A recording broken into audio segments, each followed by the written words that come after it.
And we are coming down in 3, 2, 1.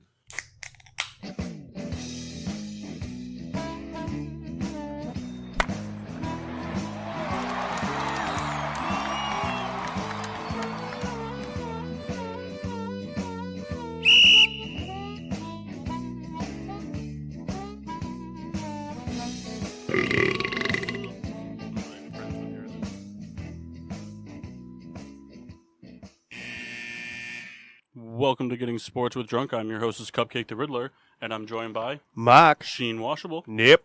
Toothpick Souls. And the Red Baron. Well, he's got a toothpick in, so at least he's sticking a character. He planned that earlier in the day. But welcome to Happy New Year. 2019. Merry Christmas, Kwanzaa, Hanukkah, Three Kings Day, all those fun things. We back. We back. 3-week hiatus. We had to take some time off because Souls likes to celebrate his holidays privately. Yeah. I'm the only one that actually said to actually do the shows. But... No, you celebrated it with a pig in your bedroom for 3 weeks. Yep, her name was Babe. Appropriate. Chop. Oh, we didn't make a private stock. We're going to have to make a private stock from the Riddler collection. The ongoing Riddler collection. Yeah, we're going to have to figure something out. Got 10 pints of Hennessy, 2 handles of Canadian House, Poland Springs Gin, Mr. Boston Rum. Is there a lot of water in that gin? Giro Silver Tequila. What do you think? Kyle's doing it because there isn't a private stock yet, but he's going to get on a roll where he can't stop, and once it's made, he's going to release Just give me it. the Poland Spring freaking vodka then. It's gin. Whatever, give me it. Go get it. It's too far. All right. It's fine if you get it But for we're him, back. huh? We're back. We're here. We're here. We're queer. Deal with it. So yeah. I don't know. There's just so much to go over.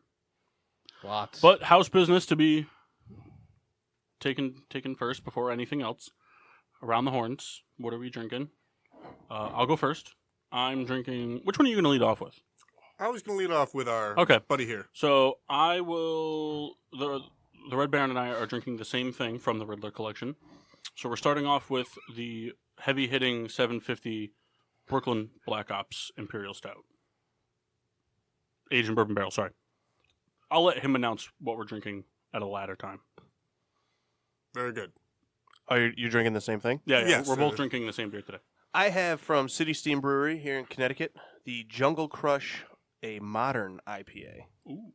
I got from Funk Brewing Citrus India Pale Ale. So we're in the package store, and Kyle's like, I want a citrusy beer. You know I like. So I'm like, all right. So I find that, and he looks at the brewery name. He's like, I'm in. All right, Toast of Excellence. I'll go first. My Toast of Excellence is to Chad Johnson / Ocho Cinco. Did anybody see what he said? No? I did not. No? Nobody? I should keep up on my Chad Johnson. Ocho Cinco. Well, with all the Antonio Brown news that's been surfacing, some reporter tweeted out, just figured out the problem with Antonio Brown. He's been hanging around with Chad Johnson. That guy's a cancer, and he retweeted it, said, dude, I'm a Capricorn. Good for him. Very funny. Also to D. Rose for telling people to go kill themselves. I He saw that. apologized today. Yeah, I knew that was going to happen real soon, especially from a guy that's got mental illness. Baron? Ooh, man, I did not come prepared on Souls? 2019 for my Toast of Excellence. I have Machcine? one. Oh, yes, please. My toast is to Andrew Luck. Put on a great game. Glad to see him playing well again. Bullshit. That was mine. I'm happy for him. Go right underneath me. Well, what's yours then? Mine's the Frank Reich. Not to piggyback. Yep. Just getting there, you know? Getting there, defeating the Texans. Okay. How he's doing it. Kendall.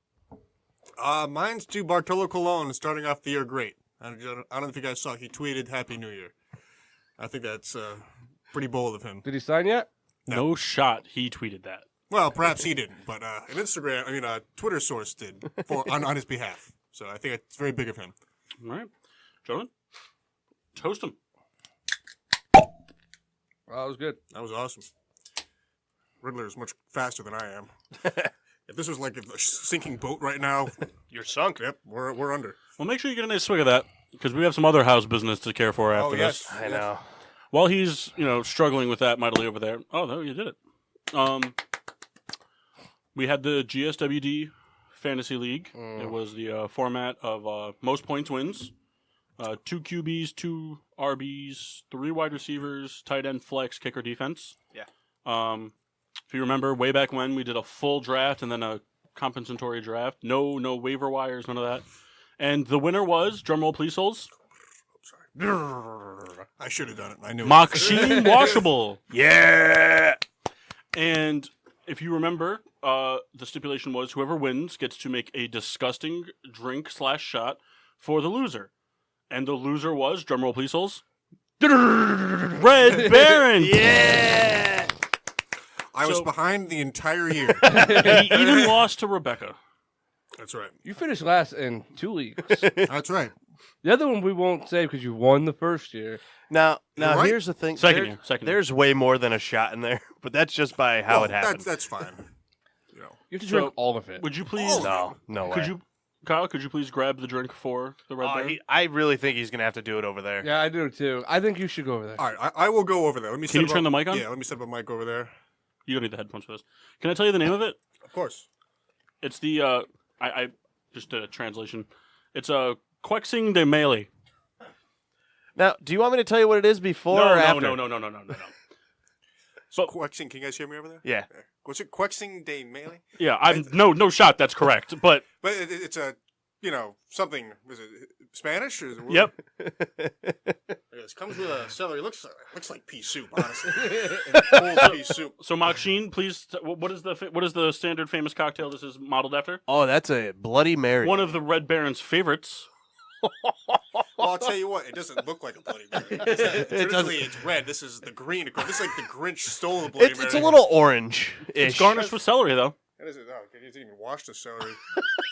You just pull it right out of the ground. Actually, I pulled that out of the downstairs basement at Kyle's house. Oh, That might have been man. there for some time. Yeah. I don't know if I want to eat this. I'll eat this. Well, Oh, no, it's- it wasn't. I made sure it wasn't in like you know how like bad fruit and vegetables get that like sour soup in the bag. Now, It didn't here's have the that. thing. Oh, so this was in a bag at least. a bite of the celery is part of it.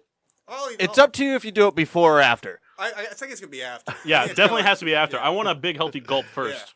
Yeah. So, listeners may or may not know, I hate celery. It's only appropriate. So you're gonna tell Oh, me, it's appropriate. yeah, so you're gonna tell me afterwards. Well, Yeah. Yeah. If you can't guess, Well, I feel like there's a lot of components to this. yes and There's no. really only a few. All right. Well, let's give it a go here. Let's go. Thank you. I would take the lid off that garbage. They have no faith in me. It's not that I have no faith. It's that I smelled Well, the it. thing is, I don't want to say it. Just I'm go. gonna take the glasses off. Just because they're in the way, honestly. Here we go. Actually, the celery is really what's in the way. Oh man, this is just terrible. Oh my god. That's gross. How gross? Scale of 1 to 10. It's a 9. Wow. I mean, it's sweet when it shouldn't be, and it's savory when it shouldn't be. That's pretty perfect. Do you have Any care to take any Do you have guesses? any guess? It's I don't know, there's a Listerine in it. Nope. No beverages besides one alcoholic component. Yeah. Other I than have that, no all idea. solid food. Now Was there ham in this? no, I tell you, Kendall, as soon as this league was decided, I was all about this. He texted me immediately. He's like, "Hey, got that blender?" Well, it's almost like we knew I was going to lose. Right there. I'm going to go back to my seat. Hold on. Yeah. Well, I'm not finishing this. This No, is no. disgusting. Don't throw it in there though. It's Don't- better. Just kind of let it Throw sit. the celery in there. Put the plate over the cup.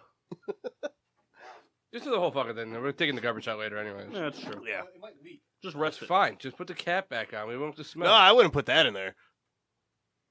Just kind of rest the plate over it. No one's over there. I wouldn't put it up top though, in case it falls down. I'd put it next to Kyle. It's probably the safest spot. Should probably just drink the rest of it. I just smelled it when he moved it. Oh man, Uh, Kendall, I swear, all week I've been like thinking about this and making myself laugh. That was truly awful.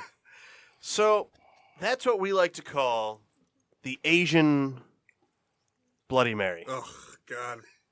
Soy sauce in there? Oh, that was General Tso's chicken, pork fried rice, a crab ragoon, Ugh. and a dumpling. and shrimp. Oh, there was a couple pieces of Oh, shrimp. You know what? And gin. Yeah, and a lot of gin. Bottom shelf gin. So what I perceived was ham was actually shrimp, I think. Just by color, I think. You know, the shrimp wasn't supposed to be in there. Me and Kyle, we go to the buffet to do the to-go thing. I meant to eat the shrimp in the car and forgot about it. So that was just an additive. I told him to put the tails in there, but he didn't. I didn't. Well, excellent job. That was horrible. Ugh. I missed the disgusting shot. I don't. I think the Riddler and I are the ones that will do it, you know? Well, first of all, we did it. But I'm saying, Like the thing- and not complain about Well, it. I didn't no. complain. I just threw up. That's a complaint. That mustard thing that you guys gave me that one day, that was a rough time for Kyle. I think you're mistaking Frank's I actually remember cheese. that I had to do that one. No, the mustard one for Kyle was it was mustard, clam juice, and yeah. and Jameson, and I microwaved it. So, like, that's a lose for Kyle. I like things cold. Shrimp Boyardee. Well, I'll tell you what, if that was any warmer than it was, it probably would have been game. But that was actually very similar to what came out of me this weekend. Both ends. Ugh. Now, So that's gross. Did you vomit and poop at the same time? Well, it was kind of intermittent, you know. Like, It would have been funny. Like a volley. right, exactly. You crap, you get down, you puke, you get back, you crap. It's kind of See, in that situation, I go right for the bathtub. You know, the bathtub at my house is just full of everything that shouldn't be in the bathtub. I got a wet floor sign in there. How do you There's a shower? Well, no, that shower is just for display. You know, the shower in my parents' master bath. But Together, they take one right. family shower a day. Smith family shower, since you know. All right. man. Trivia? Yes, I have a trivia for you. Just one moment. No, Oh, you have a trivia? Yeah, remember I thought we were gonna do the random players Instagram page. Unless you don't want to do that. No, I do. I just forgot. All right. So the random player, today's NFL random player, was drafted in 2015. So he's played from 2015 to present. And this post is as of December 28th, though I don't imagine much has changed. So he was a Patriot, then a Bronco, and he's currently a Dolphin. His name is AJ Derby. He's a tight end. He wears number 25, 35, 85, I don't know, 85. Anyway, so he's played about 3 years in the league. He's caught 4 touchdowns. How many receiving yards does he have? 215. AJ Derby. I'm actually familiar with this guy. He was a Patriot. Yeah. So by default, I have to know every Patriots player ever existed. He was just a good power tight end. Can you give me the years he played again? Yeah, Or 15 to present. 15 to present. He sucks.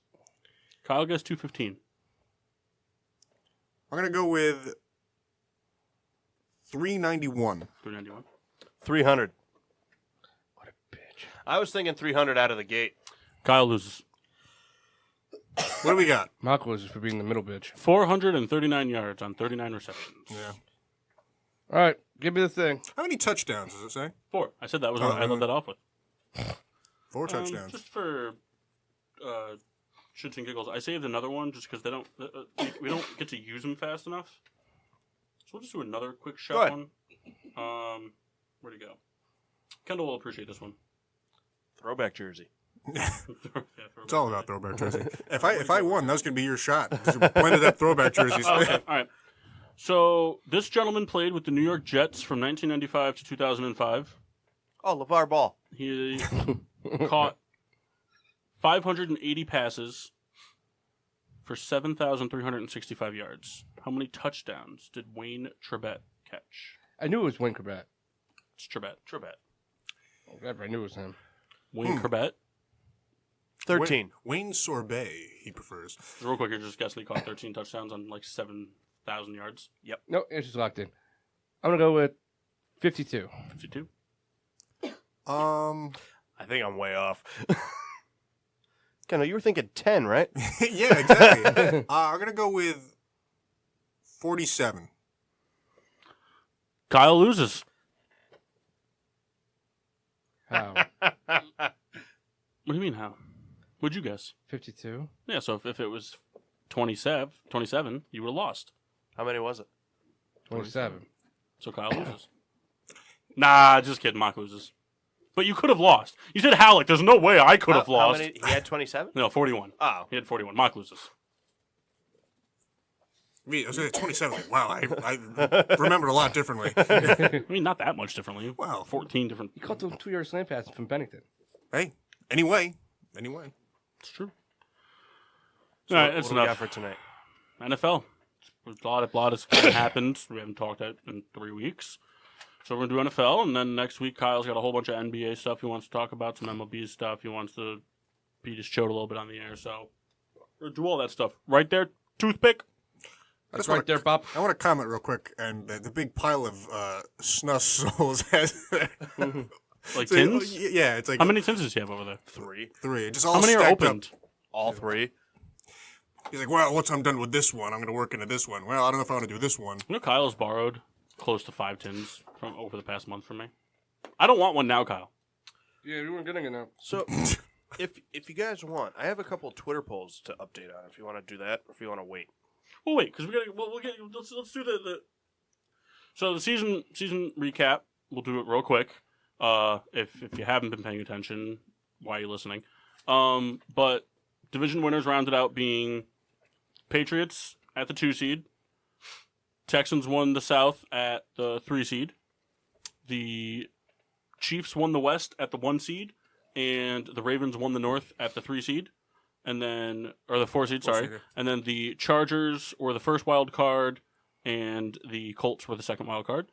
And then in the NFC picture, we had the Cowboys winning the NFC East for the 4th seed, Bears winning the North for the 3 seed, Rams winning the West for the 2 seed, Saints winning the South for the 1 seed, with the Eagles as the number 2 wild card spot, and the Seahawks as the number 1 wild card spot. So that's how the season shaped up. So, Machcine, Yes. were you able to catch any Saturday games? Yeah, I watched. Too bad. Kendall, Oh, all right. could you please recap the first one? Texans Colts? Absolutely. I'll tell you what, the Colts jumped out very early, and I thought they were going to score a lot more points than they did, but they were dominant. Andrew Luck, played like he did all season long. I'd like to pull up the stats here so I could be thorough. But I'll tell you that the Texans looked kind of out of sorts all game long. It seems like the Texans can only win when they're playing the Cincinnati Bengals and Sage Rosenfels is the quarterback. That's what it seems to be for me. First score, Eric Ebron from Andrew Luck. Marlon Mack later scored in the fourth, jumped 14-0 in the second quarter. Dontrell Inman, which actually a guy who I forgot about. Yeah, had a big game. Yeah. Had a big game. Not a long time, but a Chargers classic player there. Going to enjoy the likes of the Colts. And they were up 21-0 for the entire game. It was kind of a stalemate. Texans finally got a drive together late in the fourth. They scored on a quick pass to Kiki Kute, fun name there from Deshaun Watson. But they didn't look good. Defense, they didn't really get a good pass rush going. And it just is kind of, if you were to sum up every Texans game I've ever watched that they lost, this was it.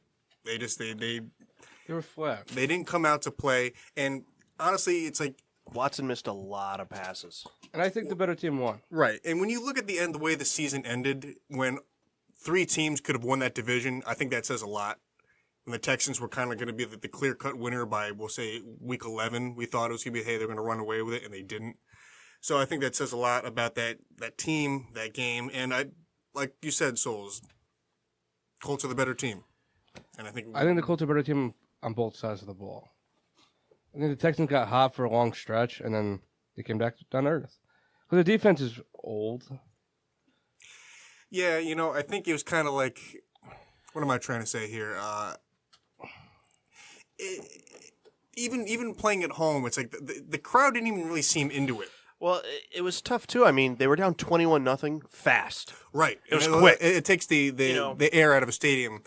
But if you go to a place like, even, let's say Kansas City was in the similar situation. Yeah. They get down like 21. I think that stadium would still be loud. Yeah. Houston, it was just kind of like they were stunned. And I don't know why. I tell you, just a side note of that game, the Monday night announce crew has to be gone. They are terrible. I think, was it you that was telling me that they're tacked on for They another already year? said they're coming back. They are terrible. They're bad. I was laughing that they had Booger up in the studio, up in And booth this he's time. a horrible announcer. It's interesting. because he was a long-time college analyst. Well, he played professionally, played for the Bucks. But there's no chemistry. Joe Tessitore, he's fine. You know, he's a straightforward. He's an announcer. He does a great job. You know, we've mentioned this, you know, to the ends that Jason Witten it's like he's nervous. He did. Well, maybe this year he'll get. Well, I was telling Mark that he better spend an offseason, doing fake games or something, because Riddler's over there making a private stock, I think. But see, the one handle a BlackBerry. The one Mixing that in the private. That's gold over there. The one thing that stuck out in this game, and it made me so mad, and it was Booker Carlton that said it. They were talking about J.J. Watt, and he made I don't remember the exact quote, but it was along the lines of, he needs to stop trying to deflect passes and get to the passer. And I think he deflected 2 passes that game, and one of them went for a pick. It made me so mad. They're like, "Oh, that's not what they're paying him for." It's part of his game. He's disrupting their offense. It made me so. I'm like, just fire all these guys. Well, They're it's funny so bad. because it's not like he's a 5'11" guy trying to deflect passes. Yeah. You know, He's like 6'8". Yeah, so it's within within reason for him to be doing that. But just think of the opposite. I'm sorry, but think of the opposite. If he can't get to the quarterback in time, I got to keep my arms down, Booker Carlton. You know, it's like, what's the McFarlane? Sorry. That's right, private stock. I don't know why I always say Carlton. Yeah, it's Booker Carlton is a fun name. There it is, pretty quick. Riddler put together a private stock. Looks kind of like the same as they always do. That urine type yellow. Well, that's kind of changes shades throughout. But the big thing about this Colts team is that the draft picks that they made this year really showed up in that game. Because Quentin Nelson manhandled Dude is J.J. a Watt. force. Right. Manhandled He him. is a force. And Clowney. He bodied Clowney. Well, I think we've said all we need to say about this game. In hindsight, I know we're saying this now, but would any of you guys pick the Texans to win this game? I wouldn't No. have. I I don't thought it think would have been closer than it was, but I thought the Colts were going to win. Yeah, I don't think I would have picked the Texans. And I'm a big homer for Houston. I don't think I would have picked them. Real quick, I'm thinking of a number between 1 and 10. Whoever's the furthest away has to do the first shot of the New Year's private stock. Just give me a 5. because If any of you guess it, I'll do it. All right. 7. 5. Well, I didn't even think of a number yet. 5. 7. No. Start over. Clean the slate. Kendall's going first. All right. I'm thinking of a number. Go. 4. Okay. 5. 7. Me? Mm-hmm. Yeah, it was 2, wasn't it? 1. Same shit. I knew. 5 was the correct answer. I knew I was going to be wrong. Well, no, because what if he picked 3? And 5 is fairly safe because it's like right in the middle. Right in the middle. Yeah, but if you picked 2 and he picked 3 and it was 1, Mock would have lost. Right, you're right. It would have been. It probably tastes fine. There's not a lot of taste to it. I'll take it when I earn one. Kyle's all about the taste of the Put the private cap stock. on it. No, though. you do owe one. You just put Boogie Mc... Well, we got to get some weird flavors going. Like that. Those are base components. Yes. That's the meat of the operation And over there. to those who didn't get to witness it, it was pretty classic. Paul rolled up a paper plate as a funnel. That water bottle came off the ground. Oh, We, my. No, it didn't. we should compile a private stock kit. And sell Like them. No, just to have for ourselves. Get a nice box, put a little funnel, a designated bottle. Yeah, we tried that. You and Kyle keep ripping the corks and shit off. We don't need a cork though. The corks are gonna break. They only break because you guys play with them. Because Mock's just I like the sound. It makes a cool noise. Anyway, next Oh, game. corks in there. You want to take the next game? Got some. No. Okay, no. No, you. You don't talk Cowboys Seahawks? I didn't get to watch it. I was at work. Oh, so you're just going to shit all over my ass every week? And Got it. All right. You had all the opportunity in the world to watch the highlights, look up the stats, souls. Fine, gotcha. I'll talk. No, it's fine. It's fine. I'll take care of it. All right, so No, the you have the other game. I'll take No, this one. thanks. I don't need that game. So Cowboys Seahawks. This game, a lot of people kind of said it was shitty. I actually thought it was a pretty good game. It was a good game. Cowboys won 26-24, right? 24-22. 24-22. But it was kind of a back and forth type of thing. But Dallas is 3 stars. They balled out. They gave Zeke all the touches that he needed, and he rushed for over 100 yards. They threw the ball to Cooper, who had over 100 yards receiving. And Fuck that guy. Dak had a pedestrian day, but he when you have those two guys doing what they're supposed to be doing, he can have a pedestrian day. That's always going to be how Dak Prescott is. Dak Prescott is not going to be the guy that beats you. It's going to be Zeke and whoever Dak throws. Like, he's never going to be the 400 yards, 4 touchdown guy. He did have a very clutch run to pretty much seal the deal there, almost getting right. in the end zone. Yep, I think he was down to the 1, right? Got flipped. It's a Pretty shame. cool. But there was some, as it always seems to be with the Cowboys, because they seem to be the most hated team in America. Is the refs are always calling in favor. Like, there was a bad call in the game. There was a pass interference call that shouldn't have been called. But Well, you had Zeke's mom before the game tweeting, "Let's go refs." yeah, So that was pretty funny. It's a shame because the game kind of started a little slow, and then I got to finish most of the game, on GameCast because I spent the rest of Saturday on the turlet. But that's when the game really picked up towards the end too, and back and forth. but it was just the Cowboys won in Cowboys fashion. They played good defense, and they featured their stars, and the role players just did what they had to do. It was just classic Cowboys football. Any other points anybody wants to talk on? I mean, Alan Hearn. Oh yeah, Poor Alan, guy. Yeah, sorry about that. That's Alan Hearns, yeah. But it Thoughts wasn't as and bad prayers? as what it was.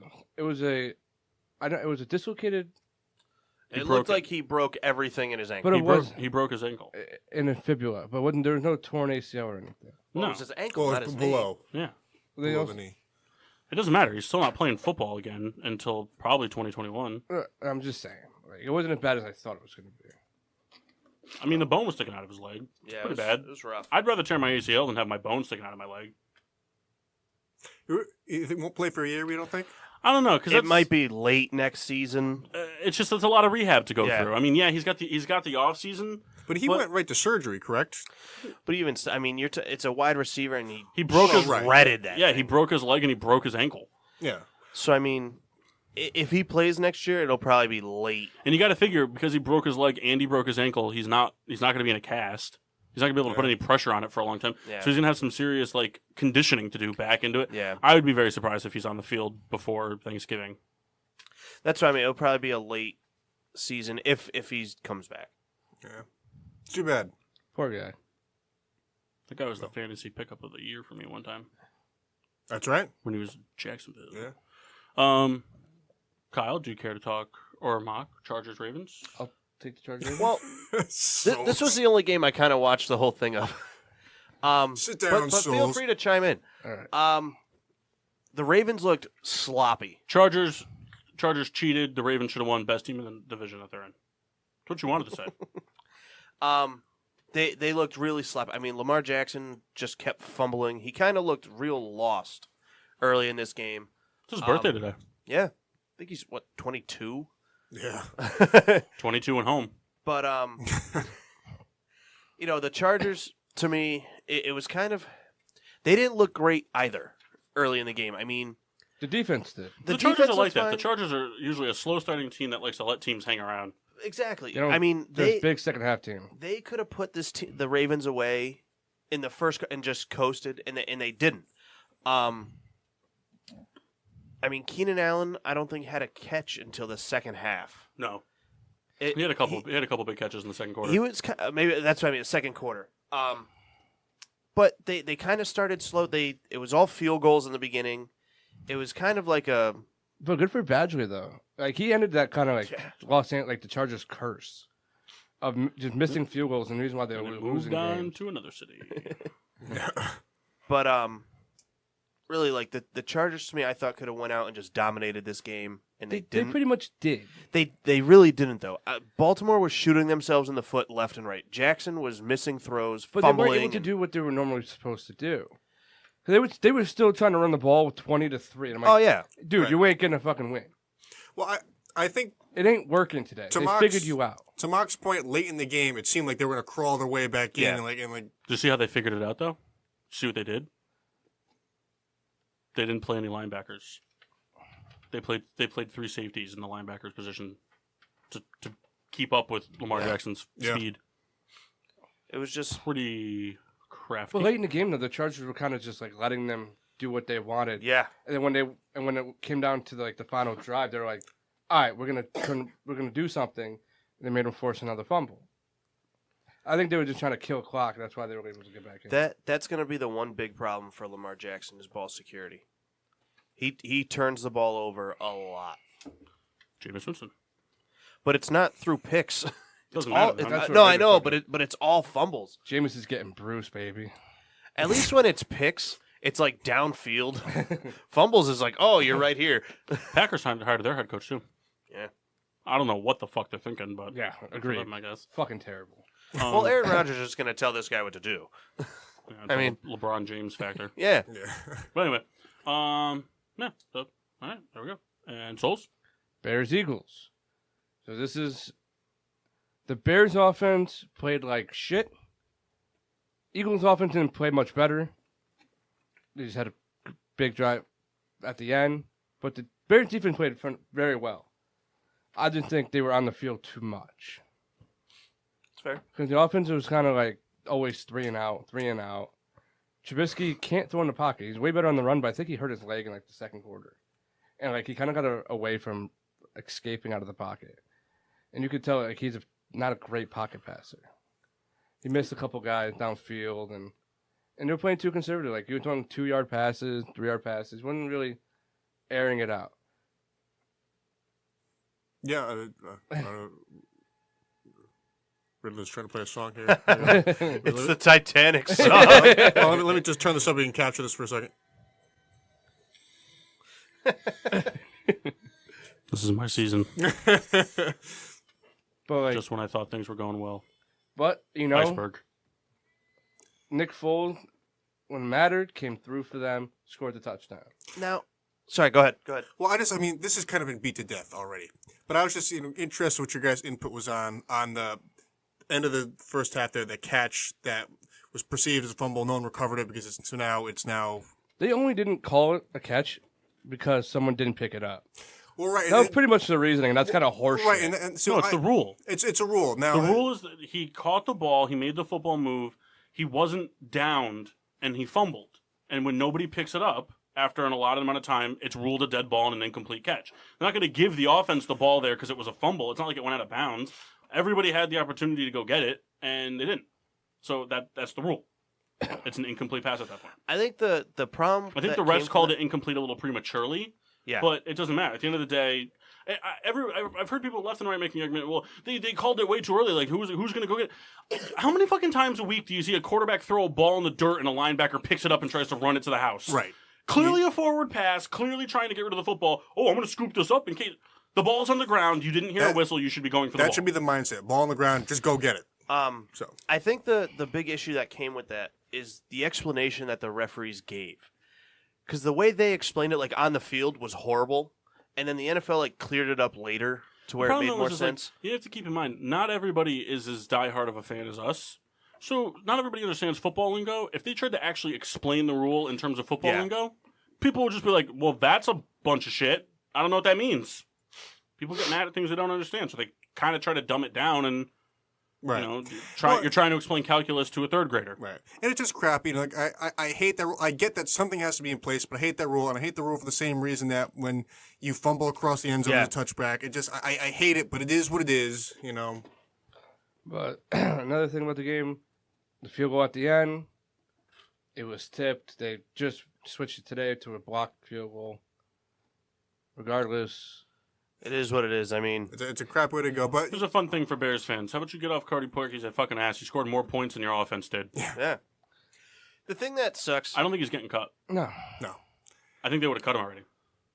The thing He that only sucks. had that one bad game. I'm sorry. No, he missed more field goals than like anybody else in football. I don't There know. was- Chris Boswell was up there. Kyle, there was a game Kyle, he missed like 11 kicks this year. He hit the upright like 3 times in one game. He hit the upright 5 times. He missed or was it 5? altogether in the season. I mean, Yeah. he hit the upright 5 times and he missed like 4 extra points.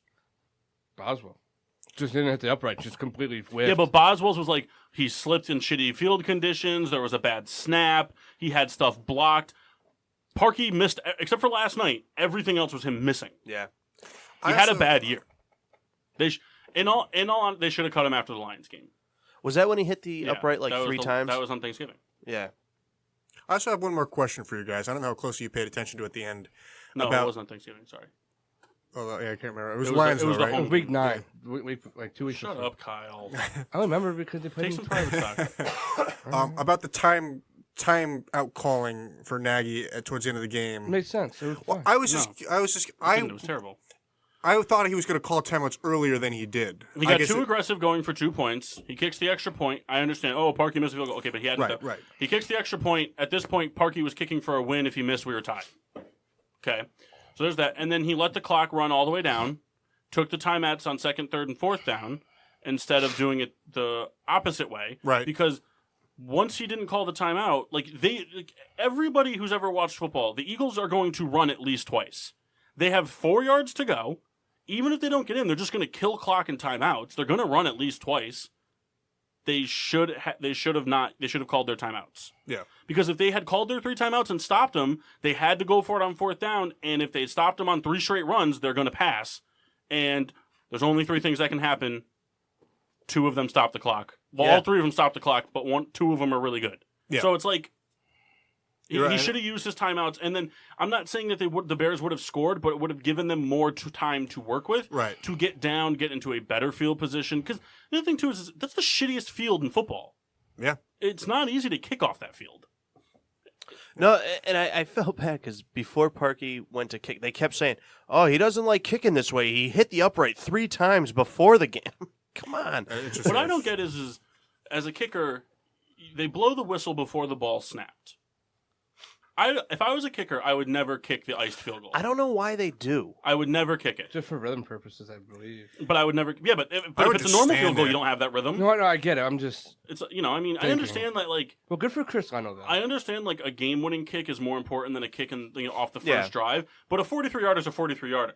You're in the NFL for a reason because you're one of the best kickers in the world, and it's 43 yards regardless. So it's like I would never take that kick. I would never give him the satisfaction of knowing that I made that one and I might miss this one or whatever. But one thing I was very happy to see though was like Chris Leno having his back, like saying like, "Get off his fucking back, guys!" Like for real. No, he didn't. He He's didn't our say that. kicker. He said, "Fuck you." Yeah, but I wasn't gonna say that, but he, Well, I was Kobe happy for Bryant it. was like sympathetic towards Parkey. Wade was Dwayne Wade and all that. It is what it is. It's part of football.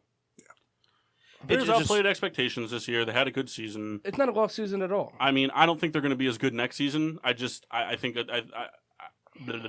I think that there's a lot of film of them now, and I think people are going to be able to figure out how to exploit them more. I'm not because you got to remember now. Next year they're going to have to play the Cowboys, the Rams, and the Saints, on top of playing.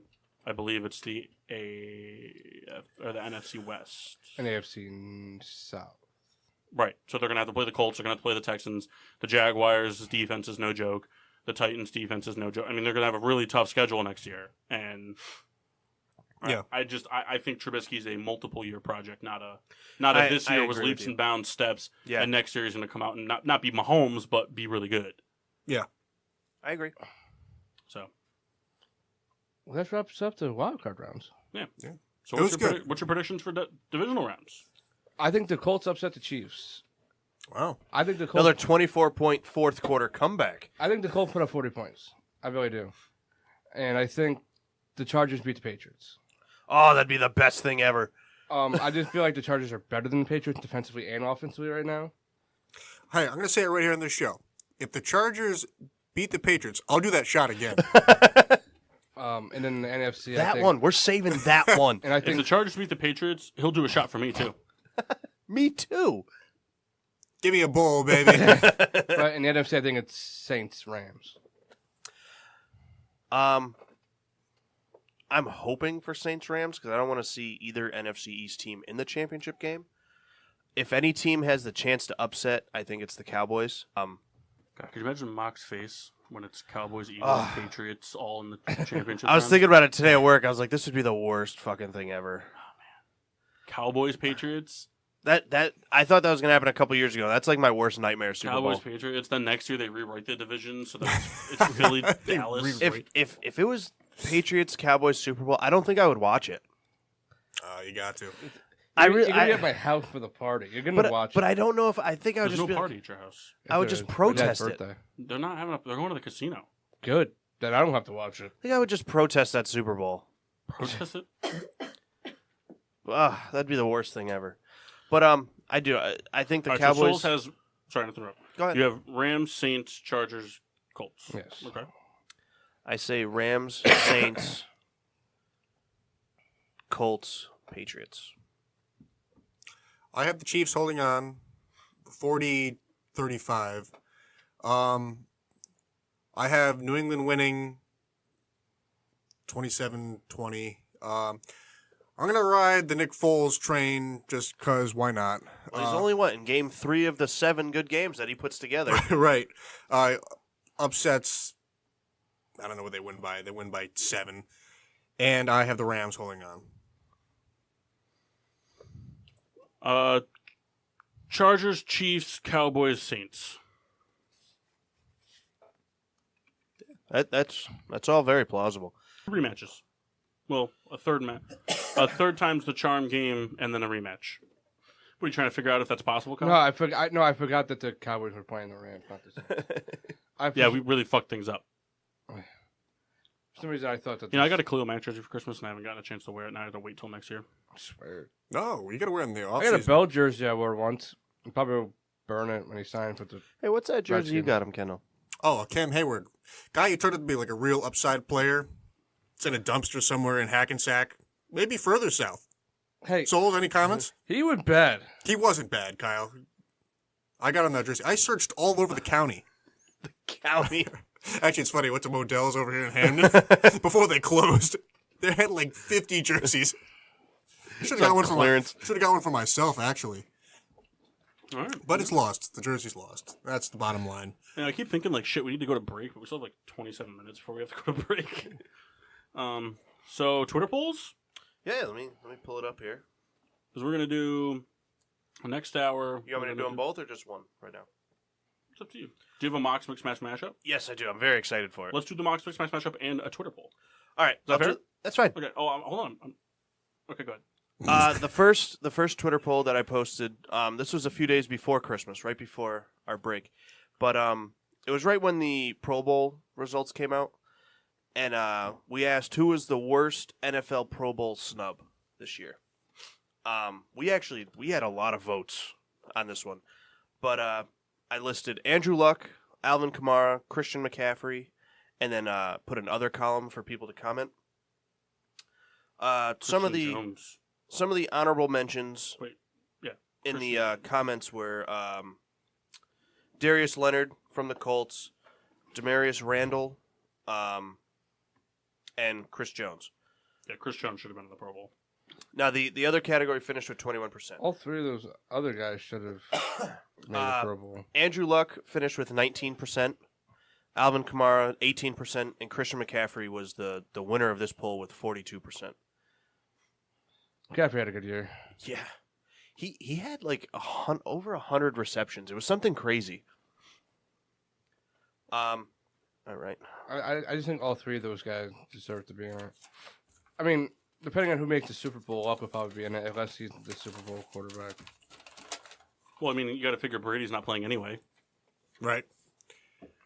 Brady and Aaron Rodgers should not have made the Pro Bowl this year. Absolutely not. It's But popular, it's a fan vote. I get that, but You know, I was looking back. I think the last time Brady actually attended the Pro Bowl was like 2004. he was in the fucking Super Bowl. Okay, so for the mix match Mox Mix mashup, Match mashup. I Learn have your segment name. I have 3 quarterbacks. All right, we're gonna quarterback A, B, and C. I'm gonna give you their stats from this year. I want you to tell me who you would want this season. Okay. So option A. This quarterback threw 4,299 yards, 21 touchdowns to 11 interceptions, with a 66% completion rating. Option number 2 threw 3,885 yards, 22 touchdowns to 8 interceptions, with a 67.7 completion percentage. And option 3 had 4,165 yards, 26 touchdowns, 9 picks, with a 68.3 completion percentage. I think option B was Mitch. Feel free to guess who you think it is. I'm gonna say Carson Wentz was B. I'm gonna pick A as the guy I want. I want C, but I think it's... I don't know. And in no specific order, but I think they're... I'm going to say Mitchell Trubisky, Dak Prescott, and Baker Mayfield. That's your ABC? No, I don't have an order. I think that's who those three Oh, are. okay. They're all too similar. I want C. I think A is Eli. B is... I don't know, but I think C is Deshaun Watson. But B is... I got a feeling Kyle saw my paper. I did. You fucking asshole. You rat. I don't know what B is. So who would you want? I want Deshaun Watson. You're such No, a but do dick, you want Kyle. Deshaun Watson or do you want C's stats? C stats. Here. That's fine. I deserve it. A was Eli Manning. B was Dak Prescott, and C was Deshaun Watson. All right, so I got All right, one. you So- got two, right? One. Oh, that's So I was very I got two. surprised when No, I was you doing didn't. the homework for our show. Was when I came across, and I was very shocked. Eli Manning was like a top 10 quarterback this year, and everything but touchdowns. Touchdowns, he was like I think 16 or 17, but he was top 10 in yards and interceptions and completion percentage, I believe. Like top 10 least thrown interception? Yeah, like Okay. the lows. I didn't realize that. Had a good year. I mean, a lot of people spent the whole year kind of shitting on Eli. You know why he did that? Because he had a running back that Oh, helped and him. I agree completely, but it's just everyone pinned this whole the Giants were bad because of Eli, but he was a top 10 quarterback. That's why they wanted to bring him back. It's not his fault. You guys just a mess everywhere. They got to fix up the O-line a little more, but His I defense I was very interested with that. I'm not sold on Shermer. I think he had a good year. I'm just not sold on him. That's fair.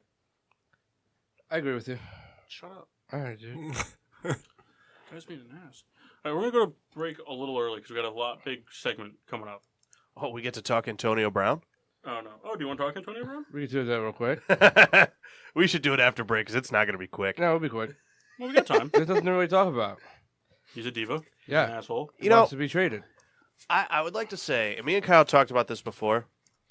The Steelers fan base has turned on Brown so fast. It's not that they turned on Kyle, him. they have. They didn't, though. They have. They're tired of the shit that he's doing. This, Not is, what this he's doing. isn't like a first-time thing for him. It's his But here's third the year in a thing. row of pulling Here's the something thing. ridiculous. And he skipped a game out of spite, But which they had to deal with for 10 straight weeks. I understand. I'm not saying he's right, but this started with Roethlisberger, yeah, but like who's I been get- just as much of a But you headache. know what? Ben throws to him more than anybody else in the league. Say I'm wrong. I'm not saying okay. wrong. We know that's Okay. true. You know why Brown skipped the game? Because the team voted Juju team MVP of the year. No, I know. Well, That's it started. The thing in practice was there was a miscommunication on a route, and Ben told him to get the hell off the field. That's a good leader. I'm sorry, but that's a good leader in my opinion. Cut, but you're talking to your number one receiver. Okay. Off of come on. I'm sorry, but even if you're the greatest receiver, you still need direction. And that's just it. That's the thing. I agree with Kyle on this aspect too, because it's Ben's team, not Brown's team. And Brown, I agree. But Brown views it as Brown's team, and Brown views it as that he's the most indispensable player in the league. Brown thinks he's the best player in the league. Well, yeah. I mean, all the diva receivers. But you think about do. it. Big Ben won 2 Super No, but Bowls that's the without thing, him. I think that Beckham thinks he's the best receiver in the league. I Brown see thinks what you're he's the saying. best I see what player you're in the saying. league. Brown thinks that without him, the Steelers are nothing, and he might be right. But a team doesn't need that. No, I listen. I'm not disagreeing. And but- you know what? If I think the Steelers fan base. I think it's more. I think it's less about like turning on him so quick, and more about just this is just going to turn into Bell again. Like, let's just fix it now. Let's just get it out. We still have Juju. and you're gonna go do that show, okay? Yeah. Which I don't care if it was pre-recorded, if it wasn't, or was The whatever. timing of that is hilarious. Yeah. Okay, but like the thing is, as a fan, I want Brown to stay because of what he does. In the business aspect, fuck him. I'm tired of the freaking drama in Pittsburgh. You get rid of Bell and Brown, it's gone. It's gone. You don't see Juju demanding the ball. Because, well, here's the thing. Juju doesn't have the leverage to It do that. doesn't yet. matter. It doesn't. He doesn't have the leverage to do it. But you don't see anybody else But the thing demanding is, the ball. But Juju's having fun. Oh, I agree. I think Juju's a You very you talented never hear player. Anybody? You don't even hear Ben saying to Juju, "Get the like the Brown, don't get off the field." You would think a second-year player that would happen to him, not to a you don't know. 10-year veteran. It could have happened. It just Well, yeah, but Probably even went but if it differently. did, But Juju Juju would- responded properly. Yeah, but that's what like Juju doesn't have the same but Juju is situation. not. It's not a hothead. It's not a diva. You know, we've known Brown has had many issues now, on and off the field. Like the Twitter thing 2 years ago. Facebook.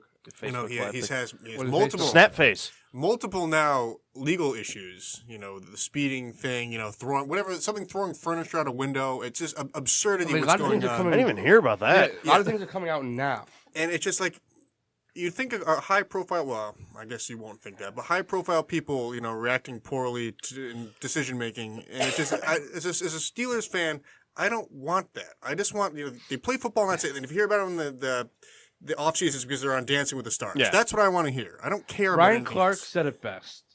Ever since he got paid, his true colors came out. Ever since he got paid. And you know what? Ryan Clark was one of those guys where like he just came to play football. I mean, he had an issue where he couldn't fucking play in Denver, but that's different. But like, you ever heard Ryan Clark saying, "Hey, you know, fuck this team, I'm leaving." You never heard, you know, Heinborg saying, "I'm not the number one option, I'm leaving." You know, in the business aspect, it's time for Brown to be traded. If you could get a first round pick or an early second round pick, that's fine. You know, you're still taking the $20 million cap, but whatever. So then, real quick before break, where's he going? San If they trade him? Francisco. For that high first? No, I think they get the high second. Yeah. If he goes to San Fran, I think it's that second. But my pick is the Jets. I wouldn't be happy until we got Garoppolo. No, honestly, I don't think he's traded. Really? That's my prediction right now. We'll see in a couple months. They said he's going to be traded by March. Yeah, before the new league year. How can they do that? Like, when does it reset? Because I thought you have to wait. Free agency starts in early March. But what I mean You is, can like, trade a player at any point. how? After the trade deadline? After the season's over, After it's the all regular game. season, after the Oh, regular- okay, yeah, after okay. the Super Bowl, you can. I thought you had to trade wait people. for- okay. It doesn't like the league. Like if you put a trade in from the Giants to the Bears right now, the league would probably approve it within the next hour. Yeah. Or deny it. Whereas it takes like a week or so. Like I takes got you. more because Because that happened with Alex Smith. Like, the trade went through, but they had to wait till it was okay. That's okay. I got So you. the trade will go through, but they'll have to wait for free agency to start for it to be official. Yeah. Where do you think he goes, Paul? In my honest opinion. Yeah. I also pitched the idea to Kyle that he gets double traded, so he ends up in Cleveland. Quick flip. Uh-huh. No, I mean, Somebody's breathing in the mic. I don't know what it is. it's me, but Oh. I think he ends up in Indianapolis. Wow, him and Bell. I tell you what, he goes to Indy, that And team's Hilton. winning Super Bowl after Super Bowl for like 3 years. And I think the Colts are willing to part ways with this year's and next year's first round picks for him. I'm fine with that. See, I think because again, I'm saying this to Kyle. Like, I think the Raiders were able to get 2 firsts for Khalil Mack because they weren't paying him yet. So, like, But the Colts aren't paying Antonio Brown But- until 2021. but what I mean is, well, no, it would be different. No. What do you mean? The Steelers money, the guaranteed money for Brown for next year has to come from the Steelers. So they pay the Steelers pay the guaranteed money, and the Colts make up the There is difference only on the one salary. way where the money doesn't have to be paid from the Steelers. I forgot how they said it. It's like some crazy ass thing that would have to happen, and nobody's going to agree to it because nobody's going to want to eat all that money. The Colts any team would be more willing to give up. They'll give up more for it because if it's, I think he's making $21.6 million or something like that. It's 20 million cap hit this year. Yeah. No, it's $20 million guaranteed. I think it's 21.6 or something like that cap hit. So the Colts would have to pay the 1.6 and the Steelers pay the 20. The other side, I don't think it would be that. So you're getting Brown for $1.6 million. I don't think you for a would year. get 2 first rounders only because No, I don't think they're gonna. If we He's can 31 somehow years old. make a trade with a team that's in the teens, right? And then the Steelers can use that pick for well, that would be the Colts. I mean, the Colts will well, be like an early the team, 20s, like but- a 11 to 17, like around there. then they can use that pick for like a player that they really need. Like the 2 pick, I don't think is possible because I don't think John Lynch is willing to let it go. Because they're not a far team, but if you get the 2nd pick in the draft, it makes your team. Not Brown for Beckham straight up, yo. I said that earlier. Kyle said that, and he was like, "That'd be a good trade." I'm like, the only reason I don't like is just because Brown is so much older. Like they're both so good, but I would rather take the younger guy. But I think the Steelers really want like a 1st-round pick, like in the early teens or like the mid-teens. I don't know how doable that is. It depends on how far the team is. What about Brown and your 1st-round pick this year and your 3rd-round pick next year and your 6th-round pick next year for Kuechly? I don't think they'll do it. It's not, would you do it, is what I asked. Would I do it? No. Because if we can move up in the draft without trading another pick, they can get that guy. Because this draft this year, full of defensive talent. Yeah, but you're not going to get that guy. No, but Kuechly's also older. He's like 27 this year. Yeah, it's really old. I would do that because I mean, no matter what, you get an old player, you get a mentor. No matter what, I could and see he can learn the system. I could see the Steelers trading him for almost any 1st-round spot, and then packaging their 2 1st-rounders to go get Nick Bosa. I have a question They're not too. going to move I up mean, to 1. He's the number 1 guy. I think he goes to 2. Paul, an intriguing point. Do you think there's ever a scenario that Brown gets traded for a higher echelon defensive player if the price was? I mean, I guess there's a lot of factors, but do you think there's ever a player-for-player option in this at all, or no? Well, my opinion, like as The NFL just doesn't do it. like for like the Steelers standpoint, I don't think they would do it because they love to build through the draft. Right, I agree. I mean, if Denver called for Von Miller, Well, that's different. Okay? Why is it different than Luke Kuechly? Well, I'm not saying They're like the same age. I'm saying straight up. usually You're saying, gets hurt a lot more. You're saying That's the only 1st thing. round, 3rd round, and 6th round. That's a lot. And Antonio Brown. That's a lot to give up. If you're doing Brown, Yeah, for a defense that's trash. yeah, but they were They're trash, they Kyle. were top Kyle, 10. they're trash. They're They were trash. top 10. But they're trash. They got walked all over. They're trash. But they don't like the thing. They need secondary help. You need linebackers, too. But the You thing, need non-blitzing they want to linebackers. get a young linebacker. But the Steelers need non-blitzing linebackers. Yeah, but they're not going to trade for one. That's never how they did it. I understand that. But like So why is it different, though, with Von Miller? Because it's Von Miller. But My only difference is Von Miller doesn't get hurt. Like Kuechly always seems to be right, hurt. but okay. That's my only thing. I understand that. But to counteract that, you don't need a Von Miller. You need a Luke Kuechly. Yes, but like the thing, like That's fair. I just think the trade that you offered is way too much. If you Okay, did, so- if it was straight up in like a 3rd round pick, all day. No, because then, in my opinion, the Panthers are getting the shit out of the trade on that. But yeah, but like you're saying, you're gonna give up our 1st round pick this year, Antonio Brown, a 3rd rounder, and a 6th rounder. Way Okay, too fine, much, for Kuechly and picks. depending on what picks they are. If you're gonna give us a 2nd and a 3rd back, yeah, I'll do it. All right, in 2022. Done deal. Whatever. 2030. How far out can NFL picks be traded? Forever. Is it? It's just like the NBA. They don't matter. No, I think it's 6 years. I thought I mean, there was a limit, but I didn't know how far. Well, like 6 years is an eternity. in like a football standpoint, it is. I know, but like, could I, hey, You we'll can't give trade you it. our 2040 1st rounder. No, you I don't can't know do about that. that. That's right. Like, I don't know. It would be funny. Just think though, Oh my the God, the we long was game, 40. playing the long game. What'd you say? I'm gonna be 40 in 2040. Ah, enough of that We'll be negative. almost 50, Kyle. Yeah, whatever. We're still gonna be friends doing this show. We dead. Should we go to break? 30's coming quick for me. Yeah, let's go to break. Cool. All right, when we come back, we're going to do some season grades. And what? We'll do probably an hour Facebook Live. No. No Facebook Live. How are we going to do it? I got my phone doing the thing. Got a fresh month of data. Fresh month of So we're going to data. do Facebook Live for 1 week. One show. Is it just eats up so much data? Yeah, one show is 1 week. Private stock. Yeah, I guess he's right. So we'll be back enjoy. in just a hot minute. Right. Enjoy ambrosia. And now, back to getting sports with Drunk on the PPRN Radio Network. Welcome back to Kendall Obnoxiously Pointing at Me. I'm your hostess, Cupcake the Riddler, and I'm joined by assholes. Yerp. Yep. Kyle, you hear about the monorail? Yerp. Mock, you hear about the monorail? Yep.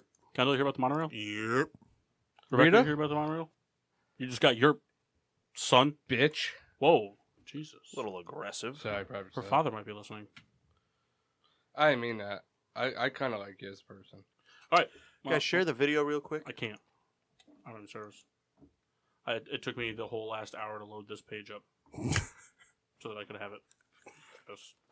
I'm going to share that video in just a moment. So everybody go look our Facebook stuff on Mike Mock's Facebook page. Milwaukee's Best spelled incorrectly. And Hey, Pete. Kendall Reed. Yeah, go look them up. All right, so do you guys all remember the divisions I gave you? Yeah, I wrote mine down here. Kendall probably doesn't remember his. Did you write notes? I did.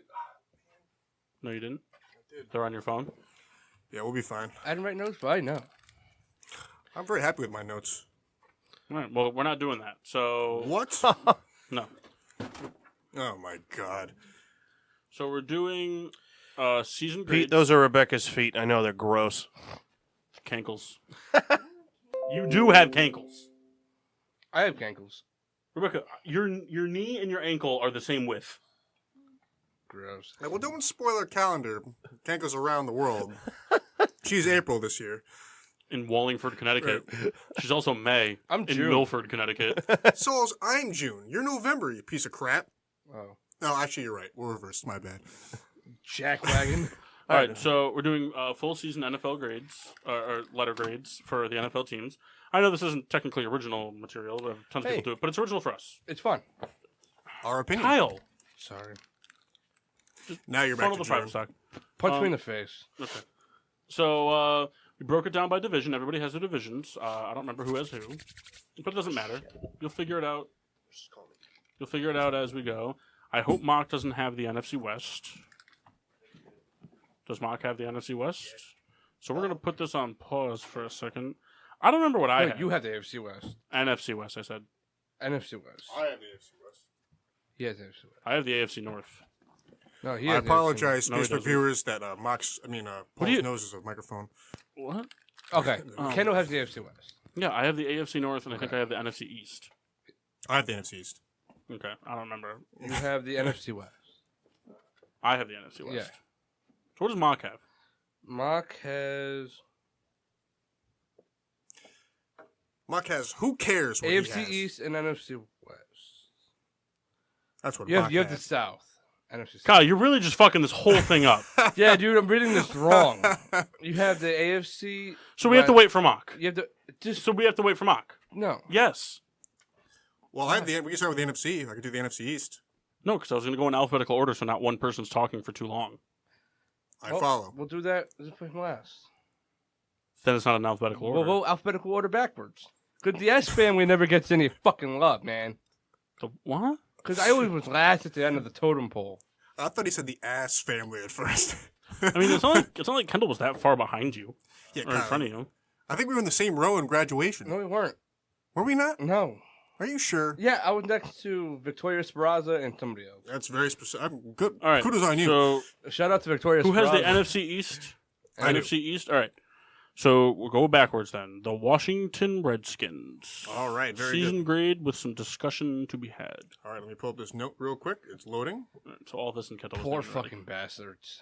That team. Yeah. Alrighty, here we go. I had the Rat's luck. wrong note. Rat's luck. They don't All right. deserve a grade. My They deserve a grade. My Redskins grade, C. The Washington Redskins were poised to run away with the NFC East. Alex Smith was playing well, and Adrian Peterson was running like the Adrian Peterson of 5 years ago. Now the offense was not explosive, but consistent. And during early parts of the year, they had very high time of possession. The defense in turn was lackluster at best, and by the time Alex Smith got hurt, the team rolled to a screeching halt. There's not really much to say about them. The team was a middle-of-the-road squad who folded very quickly with injury. Therefore, they deserve a grade of C. So is that from Pro Football Focus or? Nope, I did a very good job. I spent 2 hours today writing these. I I believe that. believe I that did. the Redskins get a not applicable. No, they You get have a to give them a grade. grade. B-. They were too hurt. You had the entire offensive line injured. Yeah, they had 28 people in injured reserve. But you still get a grade. B-. I mean, you're not going to give someone a grade. If the Ravens had 28 guys in injured reserve, would you give them a grade? No. Yes, you would. I wouldn't. Yes, you would. Then the thing is, like, everybody, like Alex Smith got hurt. The entire offensive line got hurt. So here's the deal. Okay, but here's the thing: they were running away with the division because of poor play in their division, not because they were lighting up scoreboards and dominating opponents. Well, I believe that Alex Smith stayed healthy. They would have been able to. They would have held on and made the playoffs, but they still would have made the playoffs Listen, at 9-7. Alex Smith, by the time they were 6-4 when he was injured. So yes, they had a winning record, but the guy also, he was just the same Alex Smith. He had 10 touchdowns and 5 interceptions. But he was Game better manager. than. I understand that, but they still would have made the playoffs at 9-7. They wouldn't have. It's not like if Alex Smith stayed healthy, they would have had 12 wins and 4 losses. Right. So- they still would have been a 500 team. I get that, but like, when you have that many injuries, like, it's hard to overcome it. I understand that, but I think they deserve a grade because it's not like the Packers lost Aaron Rodgers for the season week 1. That's different. Right. What do you do? I give them a C+. I don't think they deserve a B-. I don't think they were that great of a football team. They had a lackluster defense. They had an offense that did enough to win some games. But if Alex Smith stayed healthy, they would have finished the season 9-7, maybe 10-6. They would have won the NFC East, and they would have been knocked out in the first round of the playoffs. I was very critical of every team I reviewed. I just don't think they were that great of a football team. They were, and the thing It's is, nothing personal against them. I understand the injury hurt and all that stuff, Right. and maybe if all 28 injuries were healthy, they would have been an 11-win team. But I think they still don't have. They had no receivers with or Right. without injury reserve. Their tight end even when he was healthy wasn't that big of a deal this year. Adrian Peterson was either amazing or was not effective in games. And the defense just kind of played average. Right. So I think we're in agreement. If Alex Smith played the whole year, they win that division. But they don't win 12 games. They don't win 11 games. So when he went down, it was just kind of like they would have everything had was the just Cowboys going to catch season. up. With Alex Smith, they would have won the division at a guaranteed 4 seed. They would have been the worst of the best. Yeah. So I think a C+ is fitting. So I give him a C+. Would you give him? I gave him a C. I gave him a B-. All right, so that averages out to a C+. What? No, All right, who has the AFC South? I do. All right, Tennessee Titans. I gave them a C+. Okay. They were a team that was very inconsistent. They won some big games. They lost a lot of bad games. Marcus Mariota, kind of, he made me feel different about him this year. You have a finger injury, and you're not going to play in the biggest game of the year. I'm sorry. You deserve to be gone. I think Mike Vrabel did a great job with that defense. They played fantastically. Derrick Henry had those 2 big weeks. Now really about it. They were a very inconsistent team. Like they either played really well or they played really bad. No in between. I just feel like the Titans are in that weird spot of they don't know what to do yet. Like if they need to draft the quarterback or draft offensive weapons. But I don't think Mariota's the answer anymore. No. But I just feel like the defense played really well. They did. Malcolm Butler played bad, but the linebackers made all the tackles. They're not a flashy team. They never were. They never will be. No. But Mike Vrabel did a very good job of what he had, and I think they deserve a C+. Like I said, they had big wins, bad losses. That equals out to a C+. Yeah, I give them a C. They beat the opponents they weren't supposed to, and they lost to the opponents they should have beat. And for that, you get the most average of grades. I mean, it's like, yeah, you had some really impressive wins, but you also had some real shit losses. Yeah. And Yeah, real quick shout out to Dave Sanderson. He's watching. Peter, of course. Jeff Allen, he's watching as well. Sorry, I don't have my phone is powering our internet, so I can't really be on it all the time. But shout out to you guys. Please interact with what we're talking about. Give us grades. Give us grades. We were just talking about the Titans. I give them C+. all right, NFC South. Is that you? I don't remember. I don't have the NFC Yeah, South. it was you. It was you. All right, Tampa Bay Buccaneers. Tough team to really do. A lot of highs and lows. I give him.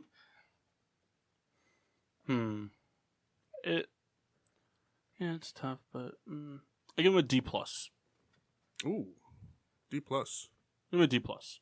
They started off the season hot, riding Fitzmagic, and he faltered out a little bit against the Steelers, and then his candle was put out against the Bears in Week 4.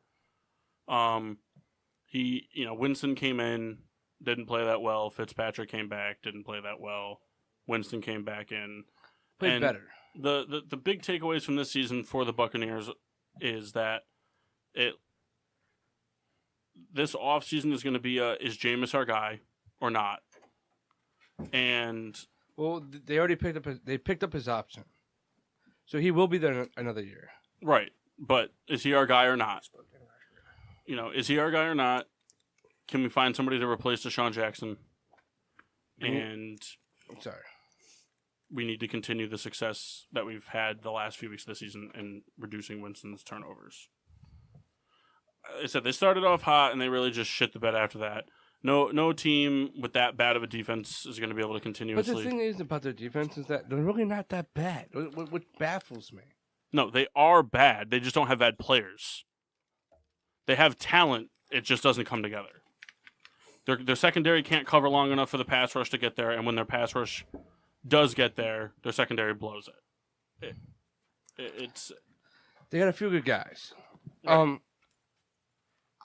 I'm gonna say a C minus only because they fired Dirk Cutter, if that makes sense. No.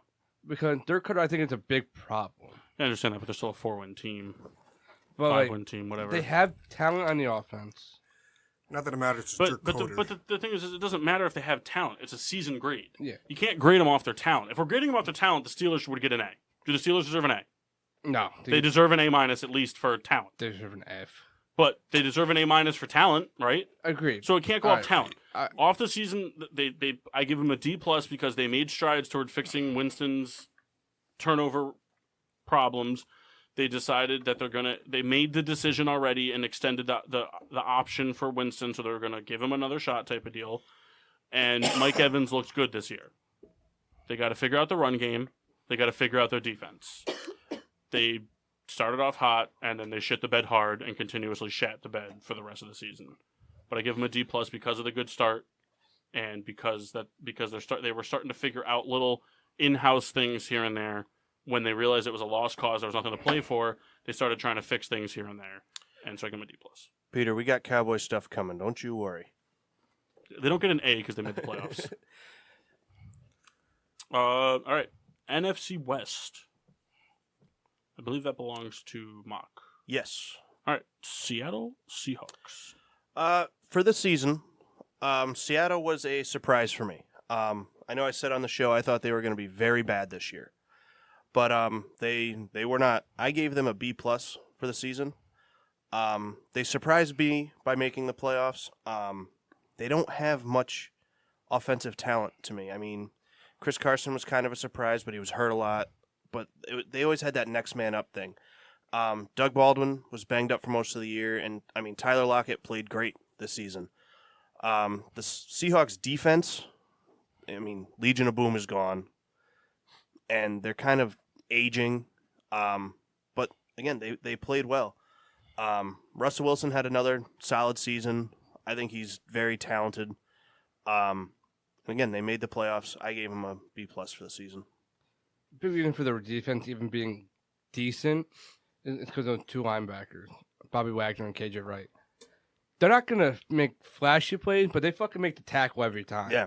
They don't miss tackles. Bobby Wagner didn't miss a tackle here. He was 118 for 118. Wow. He was I didn't know incredible. And last year, I think it was about the same. Like, he missed one tackle, I think. Like, he's just that guy that's always going to make the tackle. And, like, I don't know. I think this was Pete Carroll's best coaching job ever. He did a good job with the team this year. Yeah, really. I thought the Seahawks were going to be like a bottom 5 team this year. I really thought they were going to be bad. And they weren't. I mean, they turned it on and had a great season. I give him a B plus. I would have given him a B, but I give him a B plus because of their midseason coaching adjustment and having Russell Wilson out of shotgun and under center and running the football 30 times a game. And that's when they started really winning left and right. So I'll stick with B+. I like B+. I got to tell you, Peter said something funny. He said that the Bears kicker is getting a role in the new Ace Ventura movie, in parentheses, laces out. I thought it was funny. The kick was blocked, but it's still funny. I give him a B+ as well. And I never liked Russell Wilson, but this year finally showed me that like he's a winning quarterback, not just like players around him. Like the defense didn't have to carry him this year. He actually proved to me that like he can move the ball by himself. He had to. The offensive line was still pretty bad. Yeah. And I tell you, they looked kind of shaky in the beginning. I mean, Wilson was just running for his life. I hate Russell Wilson, but you know what? He's a winning quarterback, and they're going to be relevant until he's gone. And they got a lot of years until he's gone. How can you not like Russell Wilson? I don't like Russell. I just don't like the Seahawks in general. I don't like the team. Like, But Kyle, your sentence was, I hate Russell Wilson. cause I just never liked him. Like, I don't find him fun to watch. Oh, man, I disagree so much. Like, I don't find him exciting. Like, yeah, he can break the tackle, but like he doesn't do anything fun for me. That's fine. That's fine. I'm fine with that opinion. I like Russell Wilson. I like the Seahawks, but that's fine. I mean, I definitely That's think it. he benefits from having high IQ receivers. He's got great talent around him for sure. For sure. And the Seahawks, they're very similar to the St. Louis Cardinals. There's always the next running back up, some guy who's cleaning, picking up garbage, and he's good for 5 games. And that's I guess if it works, whatever. But I agree. You guys, no one forces to like anybody. Who cares? You know, I'm fine with that. I like Russell Next Wilson team? a lot. Anyone in particular? Yeah, the San Fran 49ers. All right. He doesn't know. Maybe he'll catch on. I don't know. All right. But all right. The 49ers, to me, I mean, they were kind of a hard team to grade because they got killed by injuries real early on. Garoppolo's pizza. Who? Doesn't matter. The 49ers were one of those teams that this was going to be Garoppolo's first full season as their starter. They brought in McKinnon. Like, they were looking to be poised to, like, make it some noise. And then McKinnon hurt in preseason. Garoppolo goes down week 3. So now it's like, here we go. There's nothing here. So I gave him a C for the season. I mean, they got to see what they had in Matt Breida. Matt Breida was a very good running back behind McKinnon. He got hurt every game, but somehow kept coming back. Really, like every week it was like, oh, he definitely just shredded his knee. Oh, he's back. He's back. Questionable, but he's going to play. I mean, their wide receiver core is young, and they look good. I mean, Marquise Goodwin looked great this season, and Dante Pettis, I mean, kind of emerged towards the end of the year and played great football. They're going to have that high draft pick. What they have 2, right? The 49ers, Kyle? They the number, yeah. They have number 2. So, I mean, this is a team that's already kind of built to win, it looks like, and they have that high pick. So, they're a team that can really benefit next season. But I gave them a C for this year. I agree a lot with that. I'd probably give him a C. I think everyone, including myself, thought Garoppolo would be like, hey, here's the answer. We'll bring him to at least 9 wins. He gets hurt, then the season was kind of over. I give him a B-. Nick Mullins really played well for them. They were in a Sometimes. But they were in a lot of games that they weren't supposed to be. That's fair. Just What, are we going to marry the guy? Come on, still. Spit it out! I mean, he looked decent. Like, he can definitely fight for a starting or backup job somewhere else. But it's just like, he ain't, like, I don't know. No, you're right. He had that one game, I think, right off the bat, right? It was the His Monday first nighter. game against Oakland. He killed it. He threw 5 touchdowns. Then Was he it played 5? well against the Rams. Yeah, so. It's just, they're a tough team because, like, there's a lot of bad and a lot of good. Could you imagine he beats the job over Garoppolo? And so Just ridiculous. Matt Flynn's him. Yeah. I mean, the defensive line was good, but the secondary was bad. Yeah. So, Nick Bosa. AFC North? Not me. I think it's me. Riddler. Pittsburgh Steelers.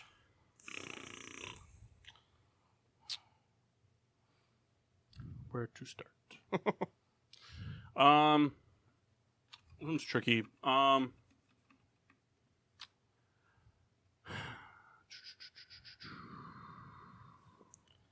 B minus. Let's say it's a radio show. I give them a season grade of a B minus. I think that the defense played their heart out every game, even if they weren't good. I think that they did have some surprise games that they played really well in, like Carolina, defensively, and whatnot. But they played their hearts out. They never left anything on the field. Ben had, while he did have a not so good year ball security wise, he did throw a good amount of touchdowns, and I'm pretty sure he led the league in passing yards. He was the leader in yards. And 2,000 yard receivers, 2 10+ touchdown receivers, I think, too. I think so. I think Juju caught 10. Did Juju get 10? Not sure. I know Brown. I'm not sure. I know Brown had 15. I think Juju, I mean, even if he didn't get 10, he was close. He had like 8 or 9, I'm sure. Connor, until the injury, was playing really well. I mean, he had a couple dud games towards the end there before the injury, but that was also granted the teams they were playing. I'm sorry. I went to look up Juju's numbers, and the first thing that popped up as of 2 hours ago, Juju is replacing Antonio Brown in the Pro Bowl. Yeah. That's awesome. Because Antonio won't play. That's just funny. Yeah. Sorry, go ahead. I think they played well as an offensive unit. I think they played as hard as they could on defense. They had a tough schedule and they didn't play up to standards. I give them a little bit of leeway for all the season drama that was going on the first 10 weeks of the season, and then injury stepped in and hit that running back situation. The running back situation for them this year was really hard. I think they played well. I think they put up results and numbers. I just think that they really, I think what it came from was just poor timing for their skid, because they had a skid when the Ravens started getting hot. I mean, I give them a B minus for their season. I mean, they were the best non-playoff team in football, and really it started to look lights out for them after that tie. They started doing really well, and it's just kind of unfortunate. I mean, kicking problems, and like I said, distractions and injuries and stuff. But besides all of that, they played very well offensively. They're still one of the top 10 offenses, and they still played as hard as they could defense. And statistically, they were a top 10 defense, I think. I agree with every point, except I give them a C, because they missed the playoffs. And it's only because every year we go and it's, all right, who's going to the playoffs for the AFC? Patriots, Steelers. Those are always like the two givens. That's my only reason. I don't give them a C for missing the playoffs. I give them a C for the way they lost. Hey, Carl. The way they lost the games at the end. Like, so the Bronco game, they beat themselves. Turnovers. The Chargers game, they just stopped playing. Like, they just let them right back in the game. And then the Raider game, Ben could have came back in. They didn't say. This year was very head scratching all across the board. Chalk it up whatever you will. I think Paul's right on the nose. He gave him a B minus. I'd give him a B, because I don't think they deserve higher. They lost games they shouldn't. It's kind of been the Steelers' MO. You lose to the Raiders. You can't beat the Raiders in Oakland. So you don't think a team that missed the playoffs can get higher than a C? No, I'm saying the Steelers specifically just because every year they have such high expectations, and they just... Because I have a playoff team. I think they... I have a playoff team that's not even getting a C. Every point you made, I think, was correct. It's just... like I said, they're always that shoe on, all right, who's challenging the Patriots in the AFC? It's always the Steelers. I think that we could sum this up in one sentence. The Steelers, once again, have underwhelmed expectations. Yeah. And that's it. Carl Davino says, hi, Kendall. Carl, I miss you a lot. Wants buy a plane ticket. Wants to know who you're picking tonight. I'm picking tonight? Clemson. Oh, we'll tell you, this is the fourth Pete, right? The fourth time? Third. It's the third? Or, I saw some stupid thing. I thought it was the fourth. Yeah, it said third. Third. Forgive me for reading into memes, I guess. Clemson, 27-21. This game is probably underway. That's got to be. There's going to be 4,000 points scored in this game. Yeah, the quarterback, like whatever his name is, he has like 150 family members coming to the game. Oh my Tua? God. Yeah, because What? it's at Levi Stadium and he's Oh, is from it? Hawaii. The I fucking didn't guy know threw that. 2 interceptions all year. Yeah, but he's got 150 family members coming to a game. That's insane. This section, I'd be lucky if I got like 6. I wouldn't have any family members. I don't even We could go to have something 15 different. family members. Just be like, nah, I can't make it. All right, NFC East, That's me. Philadelphia Eagles. Let me get my notes from the windowsill. All right, please do that. Now I have a question. Did you guys already do my 2 other teams? No. No, you Oh, okay. didn't skip any of your teams. I didn't know how we were doing it. I'm sorry. You should be. I'm back. Should be. Eagles, C+. The Super Bowl champs began the year with a win and found themselves in the lower part of the pack. A late-year resurgence, putting together 5 wins out of the last 6 big victories over playoff contenders like the Texans and Rams found the Eagles at 9-7. Injury put at end once again to Carson Wentz, who statistically was having a good year, was once again replaced by Nick Foles to close out the season. The Eagles benefit from great depth at wide receiver, which made up for some lacking at the running game. The Eagles' defense was a little beat up and thin in the secondary, but kept them in games late. By some luck, the Eagles found themselves sneaking to the wild card. For that, they deserve a C+ grade. It's fair. C minus. How do the Eagles trade Nick Foles now? They're not going to. They already said we're exploring options. They're And not. this how would you justify it? But they're not going to trade him. They can't. For them to, I don't think they can. Because for them to trade him, they have to pick up the team option, which means he would make $21 million, which means that's what a team's going to have to pay him. Is $21 million for a 1-year deal. Instead of maybe giving him a 3-year deal for $18 million or something like that. And the other thing that goes with it is his buyout options for the deal carry over wherever he's traded. Yeah. So if the Eagles pick up his player option, assuming he doesn't buy out of it, and he gets traded to the Giants, for example, he can buy out of it. Gross. Nick Foles is going to the Giants. Oh, that'd be terrible. That's where he's going to go. I don't think so. That's where he wants to play, and the Giants want him. Pat Shurmur wants him. I really hope. Him and Pat Shurmur are boys. I mean, Nick Foles only won a Super Bowl. It's not like he's like a known like Eagles great. 7 good games. That's what he gives you. Well, 7. maybe that's all it takes. I mean, I don't know, but I wouldn't like crucify him. 7 As, and Eli starts the other 9. right. I mean, he's You not. go, Pete. He won't be like this Eagles. Do you know that do you know the name of the guy who won the second Super Bowl for the Giants? The backup? No. I forget his name. And you're a Giants fan. This I is kind of forget the his name. same lore that the Eagles fans are kind of dealing with. Now, if Nick Foles What was does, his name? his name was number 15, the guy had a mustache. It's all I can I don't think remember. Nick Foles is going to fall into that category, though, because Nick Foles was once a starter for them and threw the record-tying 7 touchdowns in a game. What about Jim Sorgi? No, not Jim Sorgi. He was a I give him a C- because, yeah, they beat the Texans and they beat the... Who else did they beat, you said there? Texans and who? Rams. Rams, okay. So they beat the Texans, they beat the Rams. They beat a lolling Rams team that was just coming off of a complete ass-whooping from Chicago. And they beat the Texans that were coming off of their hot streak. Any team coming off of a hot streak that hot is bound to have a dud game. It's just going to happen. I'm taking anything away from what they did. What they did was great. But they didn't It's a fair play. point. They It's a fair didn't point. play great throughout the entire season, and they made the playoffs because yes, they beat those 2 teams, but they needed a tremendous amount of help, and it all fell in their And they favor. got it. It was lucky. They got It was 2 absolutely broken lucky. legs, and the Bears beating the Vikings for them to go in the playoffs. That's fair. That's fair. Alex Smith doesn't get hurt. We're not even having this discussion. Exactly, we're not. If Alex Smith doesn't get hurt, the Cowboys are the 6th seed. Yeah, for sure. I agree.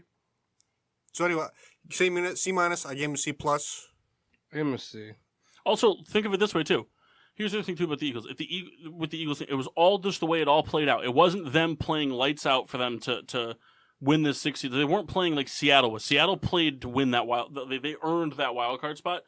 Look at Philadelphia. Granted, yes, they beat the Rams, but if Philadelphia didn't beat the Rams, they would have not made the playoffs because Right. the Bears would have had nothing to play for week 17. Right, you're absolutely and they right. would have sat.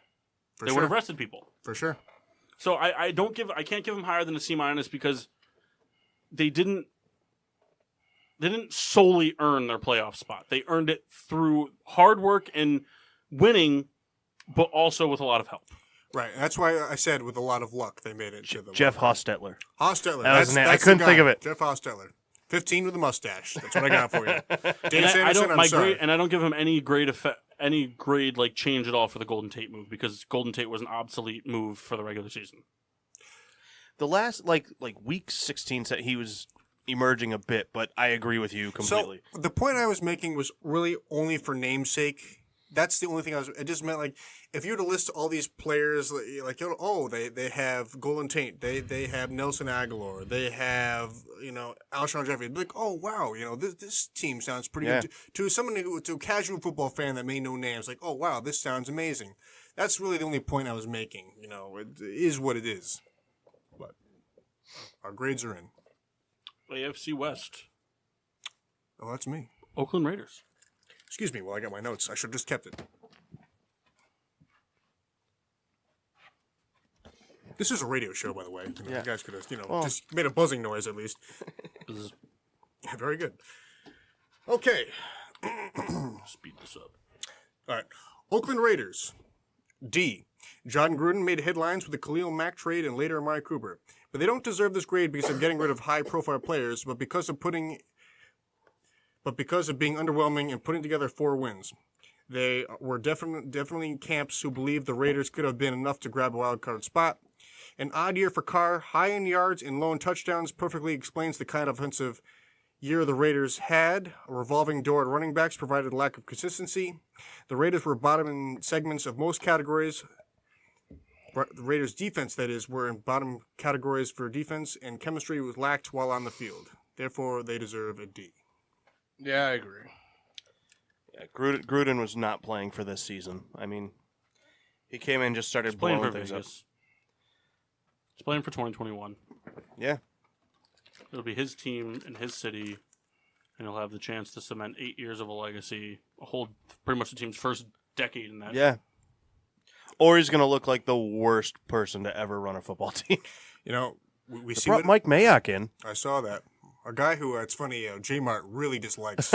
It's funny, I wish he could have been on to talk about that. New York Jets. Oh. Switching divisions. He still hasn't caught on. No, I haven't. But I gave the Jets a D+ for this season. But they were kind of a disaster. I don't think all the blame can be placed on Darnold, but he didn't play great all year, but there also isn't a ton of talent on that team offensively.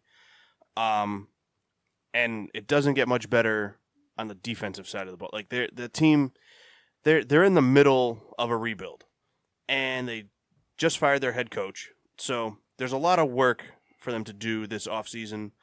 Lucky for them, they have a ton of cap room, but this year, like I said, D+. They were bad. I just think Darnold didn't play well because his learning curve got interrupted by injury. Yeah, and there's not much around him to work. I mean, Robbie Anderson was decent, but the run game there is not good. There's no other receiver. It's just he doesn't have a lot to work with, and they need to put pieces around him to see what they really have. That's fair. Give him a D+. Yeah. Terrible uniforms. They just look like they're sun-bleached. Right. New York Giants. New York Giants, that's me. Just keep the fucking phone near you. Yeah, why do you keep putting it over there? Because the required for the connection's internet. better. It's better over there. We lag too much with the naming. That's why you do it, you son of a bitch. Now shut up and listen to what I have to say. We should get you like a wireless mic. Kyle, I love you. You can kind of walk around Go with fuck yourself. Oh, Kyle, they sung Powerline at Disney on Ice. Yeah, I've listened to it like 8 times. it. He got in my car singing it. Okay. I know what I'm listening to on the way home. The New York Giants, C-. The Giants were a lot better than the record of 5-11. Rookie Saquon Barkley was absolutely electric, breaking tons of league and franchise records, including 2,000 scrimmage yards. He was a bright part of the Giants' year.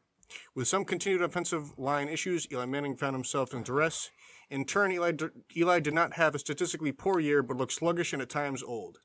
Injuries in the offensive skill position, including Beckham and Ingram, left Sterling Shepard as a lead role player who did not rise to the occasion. The biggest takeaway from the Giants' defense was inability to close games more than anything else. Many games were lost on final positions, including on behalf of the Giants' defense, including losses to the Eagles, Colts, and Cowboys. Therefore, they deserve a record Panthers. of C-. And Yeah. Panthers. Excellent point. I agree with you. I can't really refute any points you made there. There's still work to do for the Giants team, but I do think that They're in a win now rebuild. I think they're closer than they're getting credit for. I don't think a lot of things that I read and see is that they're super far away, and I really don't think that they are. I think they need to make a couple of key improvements, and this draft is going to be an important one. But I do think that this is a team that can compete next season. The reason I think you guys are farther away than Giants fans think is because you guys are going to address your issues through the draft and not free agency, which is going to take time. You're not going to hit a home run with every draft pick. Oh no! I mean, every draft pick very well could be an impactful player for your team 5 years from now, but some of them are going to take 4 years, and some of them are going to be ready next year. Yeah. Not everyone's going to be a Saquon Barkley. No, I understand. So I think that if you guys do it through the draft and not through a mixture of draft and free agency, then it's going to take you guys at least 2 years to be to serious competitiveness. I think you guys could make a playoff run next year. I guess that's the point I made. Is that next year they can be a playoff contender? But I also think that division's going to be pretty much right where it was this year. I think it's going to be whoever can win 9 games is going to win it. Yeah, that's fair. That's fair. The Saints. Narlands. I give them an A. You think it's fair? Yeah, I mean, there's Best no record in argument football, against right? Best record in football. Yes, for it. sure. Were there? Very good defense this year. Very good defense the second half of the season. Yeah. They were terrible in the beginning of the season. They were thrown all over the place. But I don't give them an A+ because they came out completely flat week 1. It's magic. I understand it was week 1, but they had no business losing to the Buccaneers like that at all. I give them an A over an A- because of the defensive adjustments they made mid-season, but it keeps them from an A+ because when the defense started getting really, really good, the offense really flattened out. Yeah. And when the defense played its best football, the offense played its worst football, and that was on Thursday night against the Cowboys. Mm-hmm. With the defense playing the way they did against the Cowboys, they should have beat the Cowboys 40-0. And instead they lost in a very low-scoring game. 13-10. So, I mean, that's really the only reason I give them an A is just that they weren't consistent in playing great defense and great offense together. For me, an A is kind of like the highest you can go. Like, for an A+, you got to be 16-0, not 15-1. 16-0, not even 15-1. You could be 14-2 or even 13-3 and be A+. It's just, if you're 13-3 and you had 3 losses against 3 other 13-3 teams, Be good on both sides of the ball. just be consistent. That was the Vikings' problem last year. Yeah. The Vikings' problem last year, and frankly this year, was they just couldn't consistently string together decent performances on both sides of the ball. Right. I agree. Patriots. I gave the Patriots this season a B-. The Patriots, to me, I mean, they won the division once again. They finished 11 and the Patriots did Patriots things, but to me, the first time in a long time they looked weak this year. Brady, to me, is showing his age. He does not throw the ball downfield anymore. He relies heavily on the short check down to James White, who James White had an incredible season. There's no taking that away from him, but I think Brady is nearing the end. I mean, I'm sure he'll play maybe a dozen more seasons, but Gronk, I think, is no longer a premier tight end. He's always banged up, and this year he did not look good this season. Perhaps never was. Well, no, I mean, there was times where Gronk was just a force. He couldn't be stopped, but he's always hurt, and he just did not look good this year. But again, they won their division. They finished the 2 seed, so I gave them a B-. I give them a B+. The defense played better than expected this year, and their offensive line was still very good. And tons of people stepped up for that team. Yeah. To think that they went, would they go 12-4? 11-5. To think they went 11-5 and Brady had the year he had. Yeah, I give him a B+. The record, the Patriots were the Patriots were for me this year.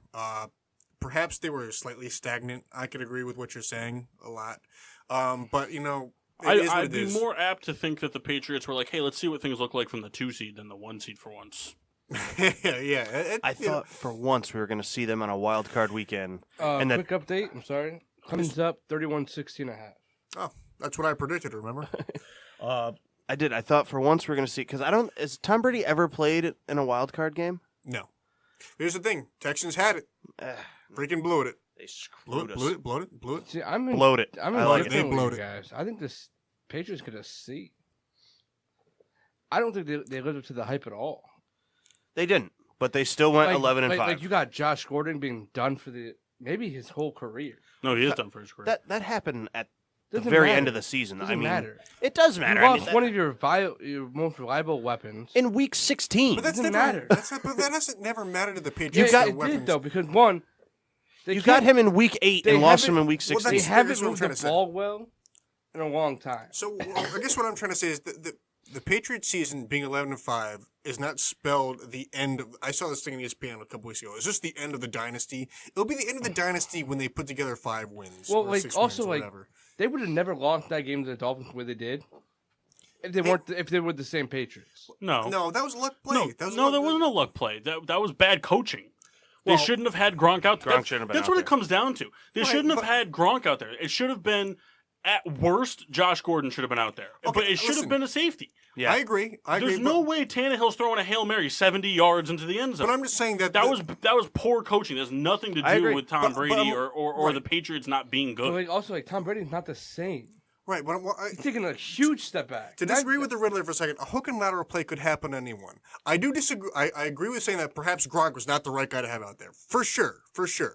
But that hook and lateral play could happen to anyone. The Steelers almost pulled it off against Okay. the Dolphins I get years that. ago. I get that. But you really think that Tom Brady played that well to be a B minus? I No, think the team but played that. I'm well. not They grading didn't. The Tom defense Brady, though. got fucking thrown on all over the place. The defense You played can a lot. score on that defense, and Yeah, you can but beat the Patriots easily now. Okay, but 11 They were teams 11 didn't and easily 5. beat No, them. they played the Bills, the Jets. The That's Bills 5 wins between the Bills, the Okay, Jets, but and the Dolphins. okay, the Bills stomped the Vikings. They were 6-5 against every other team that wasn't the AFC East. The AFC East is weak as fuck, and anybody can beat them. Okay, but still 6 teams didn't. And one of those teams is the number 1 seed in the AFC. Right. Couldn't But- beat them. But the team that didn't make the playoffs did. Okay. What does that mean? So It means that the Patriots aren't the way that they used to be. Okay, no, that's you fair. can you're beat right. They're them not very the team that they easily. used to But- be. They so still won 11 fucking games And I and got the guarantee 2 if they seed. play the Chiefs again, they're not gonna make them close. Why? They don't have the firepower. The Patriots defense is light years better than the Chiefs defense. I don't think the Patriots defense is good at all. Okay, but the Chiefs defense is non-existent. The Chiefs might as well play defense with 6 guys. But the Chiefs can score. The Patriots can score too. Okay, first we'll see this week when the Chargers offense scored 38 on them. Okay. All right. You should put a Renee, prop bet thank on you that. for All right. tuning in. Let's do it. Okay, what do you want? I don't care. Private stock. It's what we always bet. All right, fine. 8 shots. All right, well, Okay. let's round it up for a second. You're getting your own ride home. If I lose, you're getting your own ride home. 'Cause I'm very sure that it's going to happen. Well, So the Chargers are going to put up 38 points on the Patriots. That's the bet. Yeah. okay. Let's round it up. What was the grade that the Patriots were given? I gave him a B plus. I said Okay. B minus. So I give them a B. All Give them a good, B plus. all good points made. Now, listen, we're very used to the Patriots being this dominant force. They were not this dominant force this year. However, they won the division. It's perhaps statistically a weak division. Very weak division. A lot has yet to be seen. And moving forward, I think the next year is the deciding year of this Patriots They thing. barely beat Derek Anderson. Barely. So, They beat Derek Anderson because so they beat you- themselves. You make excellent points. However, we have to focus on the year that it was, and they won the division. And They're always going to win the division with that fucking division. perhaps, But it's I- any given Sunday. So they only beat Derek Anderson. You guys tied the Browns. right. Let's, Yeah, but we all right, sucked this year. okay. What's our next? What's next? But you guys almost always lose to the Browns at least once. We blew them out the second game. But you almost always lose to the Browns once. Yeah, but then we blew them out the second game. We didn't lose to them. I get it. But for a team to be a B+, should not have almost lost to Derek Anderson. All right, what do we got next? They still won 11 games. Whatever. Go. Minnesota Vikings. Not me. NFC North, who's got it? Me. Give him a D-. D-. Harsh words. Yeah, because you signed Kirk Cousins for $80 million guaranteed. Okay? Okay. Offense went backwards. Defense went backwards. They can barely put up points on the board. They did not even... First of all, at the end of the season, they looked like a 6-win team. The defense looked like trash. Anybody can score on them. And the offense couldn't score on anybody. Okay. I mean... All right, well, Riddler, you No, it's fine.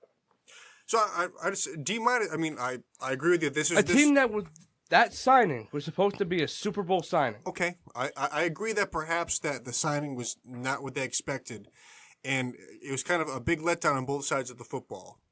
But I mean, I think there are a lot of offensive things that were somewhat positive to a certain degree. I mean, They didn't run the ball. They didn't run the ball, and they should have. However, there was a long stretch of time there that The offensive woes for the Minnesota Vikings has nothing to do with Kirk Cousins. It has to do with them not running the football. He threw 4,400 yards, 30 touchdowns, and 10 interceptions with a 101 QBR this year. That is a very good year for a quarterback. Well, I guess I'm saying, Adam, they didn't run the football. Right. And if you're throwing it 48 times a game, you're going to throw picks, you're going to have bad throws, and offenses or defenses are going to figure you out. well, I guess I'm saying Double team Thielen and Diggs, who else do they have to worry about on that team? So change it up. double But they team didn't. They didn't change it up. They didn't run the ball. That's not Cousins' fault. I didn't blame Cousins. Well, But I think there's $80 million guaranteed. Guaranteed money. Okay. Not worth it. So put Aaron Rodgers on any team. Pick a team. Aaron Rodgers goes to a team. Just pick a team right now. Patriots. Okay. Aaron Rodgers, you're going to play for the Patriots right now, but we're going to run the ball 8 times a game. That's it. Are they going to the Super Bowl? No. Okay. But do you think So it doesn't matter. But you think the Vikings defense should have played better than what they did? Yes, they should have, but that's not Kirk Cousins' fault. Okay, but he's worth $80 million. He's not worth $80 Okay, million, then- but it's not his fault they So didn't this make the whole playoffs. year, starting with the offseason, giving Kirk Cousins $80 million is a D-. But that's the quarterback market. I mean, Brock Osweiler got 72 million. That's just how free agent quarterbacks get paid. Okay, I get that. But the way that team played and the way that team finished didn't deserve any other grade. I don't think They were deserve a Super Bowl contending team. But I so agree. were the Steelers. I agree. I don't. You think didn't give them a D-. They deserve a fucking C-. I said that. I don't So think. why do they get a C-? Because they played better offense. But they both finished the same way. Okay, and the Vikings played better defense. Barely. Team scored on that defense like it was nothing at the end of the year. I don't know if they deserved a D-. I think perhaps they deserve, a C to C-, but D- means you're basically saying that the team is an F. When you say a D-, basically it's a failing grade for a season. I'm sorry, but they were supposed to win the division with ease.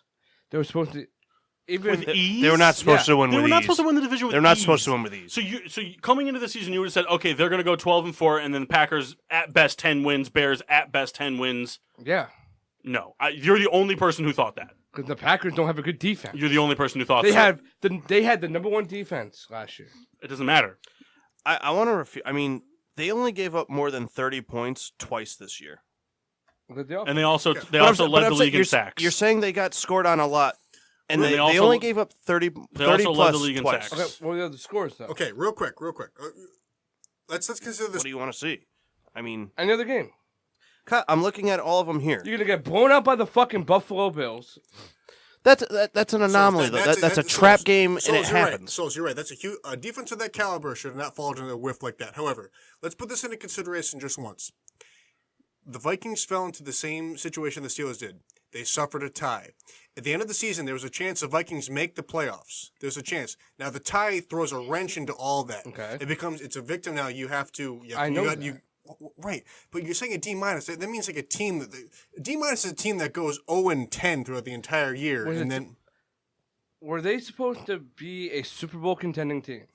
I think they were not a strong contender, but listen. I think after last year, with Case Keenum, they were supposed to win the NFC. I don't think Case Keenum. To me, that was a answer. fluke season. Okay, It was a fluke so season. you had a better quarterback with that team. Listen, for me, Just going back to the last thing, I just want to put New England. Yes, they finished 18th in defense, but they were 4th in offense on the season. right. So James White. So No, I 4th know. on offense. No, I'm saying that was his thing. James White had a great season. for me, Case Keenum, it was just kind of like sometimes things click. One play from the NFC Championship game last year. This year, didn't even make it. In the last It's 6 weeks, the circumstantial. most It's points they gave circumstantial. up was 24. Okay, That's an average NFL game. they're supposed to be better than that. But you're saying they got scored on at will, and they didn't. At the end They of the didn't. game, every team scored on them at the end of the game. With the last drive of the game, No, not even that. The fourth quarter, the biggest quarter. but they still only gave up 24 points. Why didn't the offense score 25 to 30? They were supposed to. But that doesn't mean the defense they was were going to score supposed- on will. But they were. All right. Every fourth quarter they did. All right. I watched, not watched the game, but like I saw. Okay. The Lions scored on them. Souls. Hey, Excellent. Mike Hetfield. Oh, Mike Heffield joining. Souls, excellent points. You give him a D-. Mike, Mock, what do you give him? I still put him in that C range. I give him. We'll call it a C. Give him a C. Riddler. All right. Riddler, who we got next? Miami Dolphins. Miami Dolphins. Ooh. And Riddler, I'm moving on to the Copper series, courtesy of the Riddler collection. Very Why don't excited. you go ahead and get your fucking phone and make it quick? Oh my goodness. I have the Dolphins. Somebody go quick. I- We're not even I- halfway through this yet. I gave the Dolphins a C+. They started off the season red hot. I mean, they looked like they were going to be good, and it kind of tapered off. Their rookie safety, Minka Fitzpatrick, looked great this year. I think he had a great season. He's going to be good for them to build around. I mean, the Dolphins have a lot of work for this offseason. They fired Adam Gase. Wrong move. Yeah, I think it was a bad call, but, Until they get is rid what of- it is. Until they get rid of Ryan Tannehill, the team's going to be average. You It's love not, Ryan even getting, Tannehill. it's not even getting rid of Ryan Tannehill. Let's see what Adam Gase and Ryan Tannehill Wait, can I do together used to for love us. Ryan Yeah. Tannehill. It was a weird season for me with the Dolphins because they brought in Frank Gore, who I love Frank Gore. Killed He's probably the most consistent back we've ever seen. But he's old, and you have Kenyon Drake, who last he still season killed it. he did. He had a good season, but the point I'm making is you have Kenyon Drake, who looked like he was going to take that next step and become the lead back, and they really just shied away from him. And I just thought it was kind of strange. I mean, again, Gore had a good year. I just thought it was a weird dynamic there, but I gave him a C+. Dolphins are a story of everybody that they draft, they underutilize, and everybody they bring in free agency doesn't play the way they played somewhere else. Yeah. It's the opposite of the Bills. The Dolphins is a story of Dolphins that had more success elsewhere. The Bills are a story of Bills having success elsewhere. It's the Dolphins is just like Amendola didn't play the way he did way back when Julius Thomas didn't play the way he was supposed to. It's the way it goes. They're a team that they've been stuck in a 500 rut for a long time. To me, it's time to. I mean, just if you're going to rebuild, commit to it. Do the full shot. I agree with Kyle thinking that Tannehill is not the answer for them. They're on the back burner right now because they're the team that's in the most trouble in that division right now because the Bills and the Jets have started a rebuild for when that division becomes up for grabs again. Yeah, I agree. So I give them a C. Yeah, I C give him a minus. C. C minus. C. All right. The Rams. I gave the Rams an A this year. This was a team this past offseason made a ton of moves. They brought in a lot of talent, and I know this season the defense wasn't as shut down as I thought it was going to be, but I think it's going to get better. I mean, they've come a far way from the Jeff Fisher days. That's easy. Say what you want about Still Jeff Fisher. Fisher's team. Dude, that guy's about to be excellent. working for CBS. Still Jeff Fisher's team. Sean McVay didn't draft that team. I get it, but I don't know. Yeah, Sean McVay is going to win a Super Bowl, and he's going to, in my opinion, will have the same legacy that Gruden had. He's going to win a Super Bowl with Jeff Fisher's team, just like Gruden won a Super Bowl with Tony Dungy's team. I mean, yes, McVay didn't draft these guys, but he's getting the most out of them. I think he built the system that's getting the most out of them. But I mean, even after losing Cooper Kupp, they kind of sputtered a little bit, but they were able to kind of right the ship before the playoffs. Gurley was unbelievable all year. Jared Goff is still developing into a great quarterback, and I think he's only going to get better. I think the Rams are going to be a force in the NFC for some time. So I give him an A. I only say a B plus because of what happened towards the end. They kind of fell apart. But it was only after Kupp got hurt. They had a few bad weeks, and then they got back on track. I give them a B plus as well because same type of thing. They played 2 terrible games, and then the only reason they got back on track was because they played 2 gimme games. They played get-right games. They didn't go out and play. Yeah, they didn't go out and play the Seahawks and then finished up against the Cowboys or something like that. You know, like games that they should have won and did. Those are games that those were games that like they should have won. They should have dominated, and they should have absolutely destroyed those teams. They struggled against the Niners, right? And early they not did, struggled, but early. But I think like late second quarter they started to pull away. I give them a B plus because Sean McVay, in my opinion, the Bears game exposed that if you can figure out a way to stop them early, McVay is not going to be able to figure out a way to get out of it. I think McVay is an amazing pre-game film watching game planner, not so much an in-game adjustment coach. Or at least just devil's advocate. At least not yet. He's still so young. Like it's something. Right, but it's off season's great. Yes, This season's great. No, So, I therefore, understand. as of right now, he's not an adjustment coach. I understand. And when you're a team making a playoff run, you have to be an adjustment coach because they're going to be playing teams that they're going to need to be adjusted against. Yeah. Also, with that being said, I give him a B plus because the Rams should have finished the season 15-1. Regardless of who they played, they should have finished the season 15-1 with the offensive talent they had and the defensive talent they had. For sure. And their defense, without Aaron Donald, would have been 15th at best. You're right. Take Aaron Donald's sacks away, the defense didn't do anything. They didn't. They didn't stop the run. I mean, Jordan Howard has not been producing all season, and he ran all over the Rams. They weren't stopping the pass with or without Talib and Peters. Yeah. Or no, Peters. Talib. Yeah. Talib and Peters. Both of them. Peters only missed 1 game. I'm saying with or without they're them. saying they were there and they were With still or without getting him, they weren't dominating the secondary like they should be. Yeah, they didn't have a million interceptions. Right. Their defense played above average, but for a team that should have been playing elite. Yeah. So I give them a B plus. I agree with that. B plus. They should have walked away. They should have walked away with the 1 seed. It should have been uncontested. It should be an uncontested 1 seed, especially after what they did against Kansas City. Agreed. What do we got? Chargers. Chargers, that's me. 1 second. This is so funny. Why don't you just send the note to Rebecca and just use her phone? That's right. I'm quick. No, Hey, Dave. All right. Dave. Samson. Hello, Dave. Okay. Kyle, say hello. Hola. Los Angeles Chargers. We gotta turn Facebook off. It's getting too hot in here and take clothes off. I give them a B. Finishing tied with the same record as the Chiefs is a pretty impressive feat for a team playing in the same division. Phillip Rivers had one of his best seasons, throwing for 32 touchdowns and 4,300 yards. The rushing attack with Melvin Gordon was effective and good backbone for the offense. The Chargers' offense was never a question for me. What was a pleasant surprise was the defense, and for me, why they were graded this high. They were the 9th ranked defense overall. They forced turnovers and looked better than last year, and that's why they deserve a grade of B. I disagree. I believe they deserve an A-. Yeah, I agree. I think if Joey Bosa played all season, they're 14-2. That defense played phenomenal without him. They got better with him. Phillip Rivers played MVP caliber football all season long, and they had Coach of the Year talent on the sidelines. A-, I think they deserve without a doubt.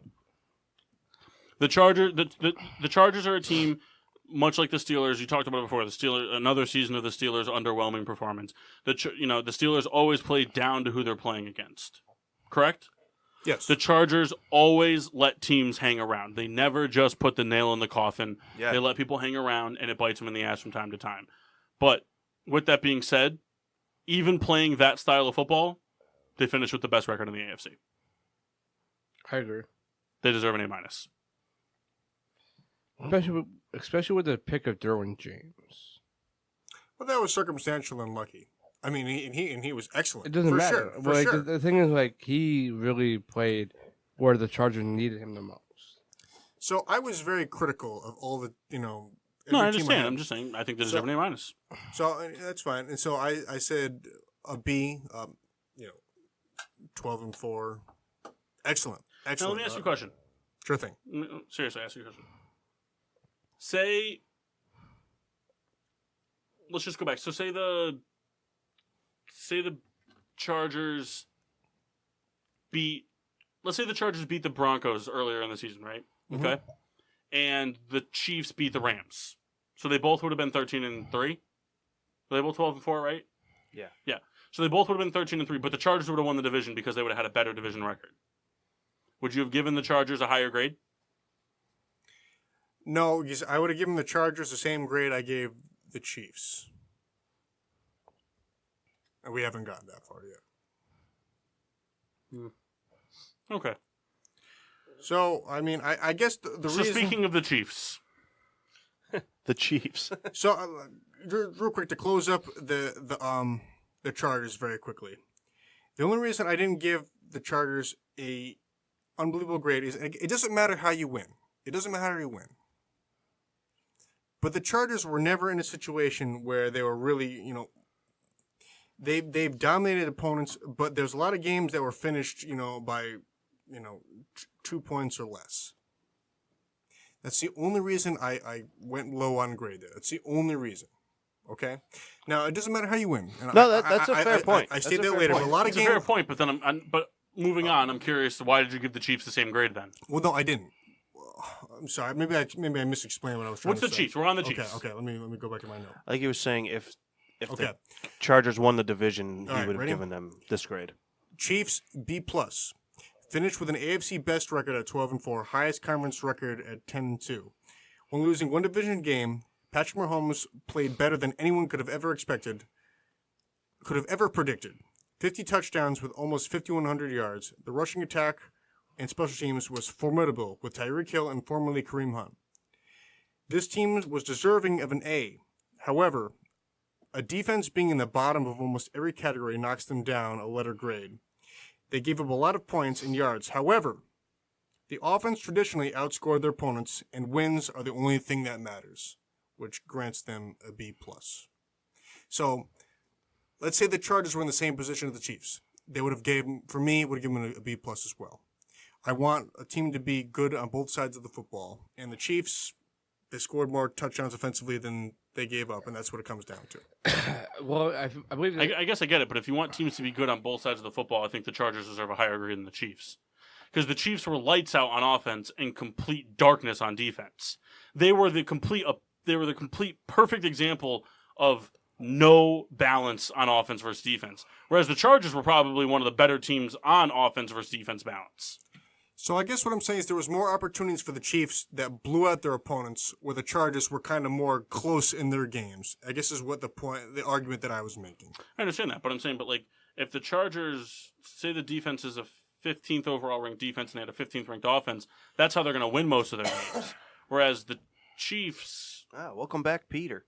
if the Chiefs are the 1 ranked offense and the 32 ranked defense, they're going to blow out almost everybody. But the games that they don't win, they're going to lose because they couldn't outscore their opponents because the defense was too good. I give them a B. Their defense was terrible. It was absolutely atrocious. And once Kareem Hunt was gone, it really showed that team is not as explosive when they don't have the running back. I will agree. That's an excellent point there. Once the Kareem Hunt thing came out, that team was not the same as it was. See, I think it was the timing of Kareem Hunt. I think if Kareem Hunt happened earlier in the year, they would have been able to figure it out a little bit. Because it was so late in the season, it's going to hurt more. I think Chiefs know what I fans are in for a real rough time because Patrick Mahomes hasn't had his bad game, and it's going to happen. You want to know something? He's got 3 games to do it in. I tell you. And you want to know what? The more he keeps winning, the more likely it's going to be the Super Bowl. I said the same thing to Kyle today. I said, the Chiefs never had that bad game. The Saints had it. The Rams had the Chiefs did not have that goose egg of a game where Every playoff team had that bad game. Yeah. The Eagles was the Saints. The Seahawks was to the Cowboys. Saints was to the Cowboys. Yeah. Rams was to the Bears. The Bears was to the Dolphins. The Chiefs are that one team that has not had a They bad didn't year. have, and it's It's going to bite them in the ass. football's a funny thing where it happens. Mm-hmm. Like it's coming. Yeah. All right, so you guys have All the right. grades before we move on? Jacksonville I agree, B. Jaguar. I give them an F. Yeah. Coming into this year, they're expected to be a playoff team. They went to the AFC Championship. They not even close to expectations. Mike Wardle took a huge step back. To where like they might sign somebody or draft somebody, and the defense took a step back because they're older. Every part of that team took a step backwards. Every single part. Even Jalen Ramsey, against the Steelers, they were winning big. Fourth quarter came, they blew it. We weren't winning big, but 16-3. I With give- a great defense, I give them a D because their defense still did play very well. Their defense still played top 10 defense football. They were top 10 in defense and now Were they? Yeah. They just declined Leonard Fournette's option. because Leonard Fournette's had too many issues. Tom Coughlin shut him down. Yeah. He's had injury issues. He's had on the field issues, off the field issues. He's got a mouth on him, and that's part of it. He was injured and he wasn't playing well when he wasn't injured. I think he had one good game. And when you have they wasted that pick on Fournette. They should have never picked Fournette. That was a mistake from the draft. You know, it's tough because this is his third year in the league or second. Fourth. This year coming up, it's gonna be No, his third. this past season. So this was I mean, last year he looked like, oh man, this is going to be a guy we need to watch out for the next 8 years, the lifespan of, and yeah, he just But fell Wardle apart. took a They huge needed step too back. many other things during that draft. I agree with you. But I also think they had more built into themselves than they The should've. defense still played really well. The offense just couldn't compensate. Plus, like the wide receivers on the team need a lot of work. The offense couldn't compensate for anything. So if the defense didn't have a elite game, they got blown out. See, I disagree with you that the receivers need a lot of work. I think they have a good enough receiving core. They don't. What I mean is they need a good quarterback to come in, but I don't think they have a top tier receiver. But they have a decent receiving. They have a core. serviceable receiving core, but they need a separation person. Yes, they need a clear somebody one. that they need a one, right? But that's the difference between a good receiving core and a bad receiving core is having a solid one. That was the difference for the Bears this year. Was that when healthy they had Robinson, who was the clear one. Gabriel lit it up, but Robinson was the clear one. I just feel like they really didn't even come close to the expectations. No, they didn't. I give them a D just because the defense did play well throughout the season overall. That's the reason I It's give just them a that D they as didn't well. play elite. Because the offense If they was didn't horrible. play elite, they lost. Right. Yeah. Indianapolis Colts. A minus. A minus only because at the beginning of the year they struggled hard. But once they got through that, back to normal. Was Luck starting early? I was trying to Yeah, think yeah. back. He played the whole season. He started week 1. They were 1-5, I believe. Yeah, they started 1-5. They finished the game. They finished the season 10-6. I think are they the third team ever? I think to make the playoffs after starting 1-5. It was something like that. But First, okay, second so or third team. the offensive line, amazing for them. Down the stretch. The They only gave up defense, 18 sacks all season. the defense played remarkable down the stretch. Was that a league best? 15? 18, yeah. 18? Oh, Yeah. sorry. I think the next Frank best was Reich. 24. Frank Reich, the head coach, really The highest was the Texans. They gave up 63 sacks. Frank Reich really turned that team around. I hope that Jim Irsay just every day for the next few months send a picture to Josh McDaniels of just flipping him off. Fuck you, man. That team is a completely different team. Where they were just a passing team, and that's it. Now they can play a little defense. They can run the ball a little bit. Andrew Luck doesn't have to worry about being sacked every 15 seconds. Frank Reich said if the Colts win the Super Bowl, he's sending Josh McDaniels Super Bowl ring. That's so awesome. funny. But I just believe deep down inside, the Colts got the right guy. They made the perfect picks in the draft. They signed who they had to. Did everything that they had to do to win. Give him a B+. Because, yes, they finished 10-6. I think they deserve a high grade. But at the end of the day, they started the season 1-5. They started 1-5. right. Over a third of their season was terrible. That's fair. That's fair. I understand it was the early part of the season, but a third of their season was trash. And so that for me deserves them to be a B+, because their defense played really good. Their offensive line is the MVP of the team. But their running situation is still not perfect. Outside of Ebron, I haven't really been impressed with the receiving core, even T.Y. Hilton. And defense, the defense has shown to me that they can stop opponents, but they can't win games. Mm-hmm. If Andrew Luck has a struggle game in the postseason, the defense isn't going to win them the game. They're just going to continuously give him opportunities, which I understand with Andrew Luck, that's all you really need. But if Andrew Luck is having a very bad day at the office, like Mitch Trubisky had against the Eagles, it doesn't matter how many opportunities your defense gives, your defense needs to win games. And it's not fair to say that because your defense shouldn't have to win you the game, but I don't think their defense can if it comes down to it. I think they can get stops. Also, with that being said, I think the MVP of the entire Colts season is Josh McDaniels. And the only reason I say that is because the biggest component of their offseason was their offensive line coach, and that was Josh McDaniels' signing. Yeah, that's fair. Riddler, you make excellent points, and I agree with a lot of them. I will agree with Souls at A- only because as a team starting at 1-5 and to be within a game with a game within being the AFC South champions, I think it speaks a lot. So that's why I give them A-. I think it's it's all circumstantial, and that's why I will agree with you, Souls. Rambler.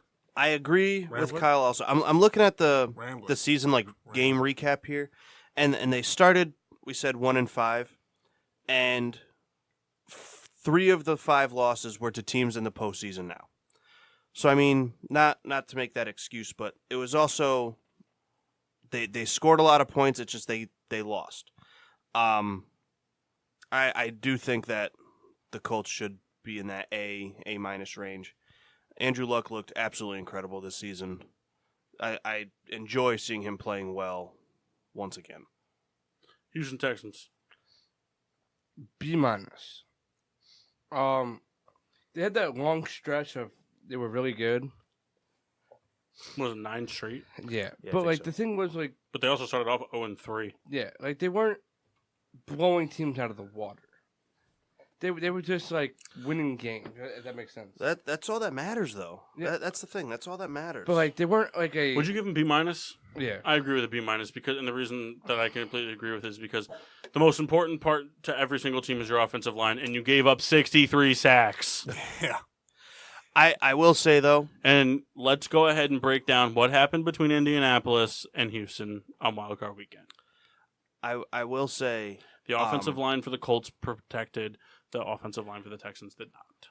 But to play devil's advocate, Deshaun Watson takes horrible sacks. He's responsible for a lot of them. I understand the that. line is bad, I get I it, but understand, but he the thing takes a is- lot of bad sacks. He takes bad sacks, but the problem is that he takes the sacks because he's a young quarterback. And instead of having the IQ to throw the ball away and ditch it away, he takes the sack. But the reason he's taking the sack is because there is unwarranted pressure coming. But a lot he takes too much time. He stands and he tries to bounce. Yeah, but the thing is, it's tough. Yeah, but before Demaryius Thomas, it was cover DeAndre Hopkins with 2 guys, and who the fuck else did you have to worry about? That's not true because they had Will Fuller, who's a very talented receiver. Yeah, but he's not. He's talented, but he's not a game changer. He for that offense he is. He's not. For that offense he so is. who- He's not. But the thing is, He's a serviceable receiver, but I will take any defense in the NFL. I will take the Chiefs defense. I will double cover Hopkins and leave Fuller 1-on-1 and take. Fuller will kill you. He's won't. done it. So hold on. He won't do it on a consistent basis. And he didn't do it this year on a consistent basis. If he got open enough, Deshaun Watson wouldn't have had to hold the ball as long as he had to. Fuller, with the exception of this year, has been very injury prone. A guy who's not played full seasons at all. Yeah, he's got still very injured. he's got hammy He's very injury problems. prone. Now, what I'm saying, perhaps contrary to what Paul is saying, Riddler is saying, is that, he does provide, some aid to why, Hopkins is playing very well. DeAndre Hopkins could be a number one anywhere, and he plays dominant anywhere. But I think Will Fuller is a fair second. That's I guess what I'm trying to say. But the big thing is, the defense is older. They're not at the level that they used to be. The defense played well getting to the quarterback, and that was it. Defense, I'm not scared of that defense. If I'm, and you look at what happened, and I know this is a season grade, but I'm just saying, you look at the Colts game in the wild card, you completely eliminate the pass rush, and you can do whatever you want to that defense. And then another part, the running game of the Texans, not very good. Without Lamar Miller. Right. Like, even still, like, they were kind of like, well, okay. Lamar Miller is like, he's shaken up still. He's not 100%. He played because he's not 100, but he's not 100%. He played because it's the playoffs. Like, they were average. They weren't great all year, but they were average. Yeah. So you give him a B minus? Yeah. I agree with that. All right. Yeah. Green Bay Packers. All right. I give him a C minus. Only because of the young kids that are coming up. Jahari Alexander played very well for them. As a corner, he was able to do whatever. He was able to play like man-to-man defense very well. Frackle was able to sack the quarterback. Clay Matthews, gone. But the offense took a big step back. Rodgers took a big step back. I just think the young kids in the defense is what made them a C minus. They weren't great, besides Jahari Alexander, but they were okay. Like, the running game needs a lot of work. Offensive line needs a lot of work because Rodgers got sacked with every other play. I think we're seeing the beginning of the end of Aaron Rodgers. But, like, it's not though, because, like, I think all they have is Devontae Adams. Nobody else can get open. I think we're starting to see the end of Aaron Rodgers. Real quick. Earlier this year, Riddler and I, we sat there, we talked, and we came on the show. And we both had a very agreeable conversation that this was kind of the end of the Packers. Yeah. We'll call it a reign, if you will. And this was evident this year. Say what you want about the McCarthy firing. Say what you want about injuries and whatnot. There comes a time that there's not a New England Patriots reign in all these franchises. There just isn't. If the Patriots have an up year this year, great. I think there's a lot more to be contended with between the Bears, between the Vikings. If the Packers go and win this division next year, great. It would surprise me. It sure would.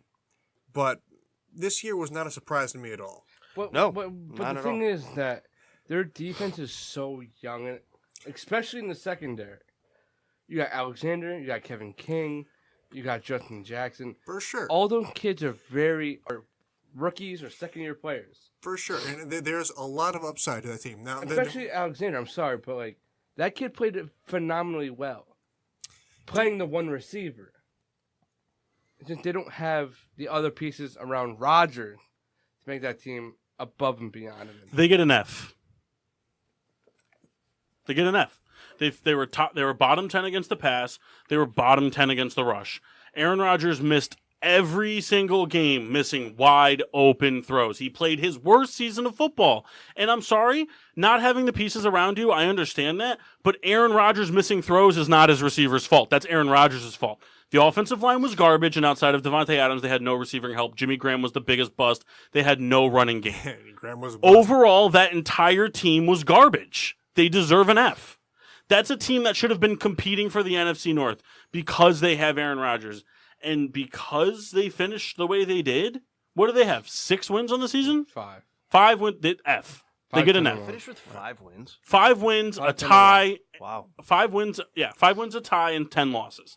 They deserve an F. The only reason why I give him a C minus, I really think that Jahari Alexander. That's fine. In the future grade, I'll give him a C. Really In the future, I'll give him a C. But we're they were talking bottom this 10 season. against the pass talking and bottom this 10 against the rush. Understood. I don't care what one guy.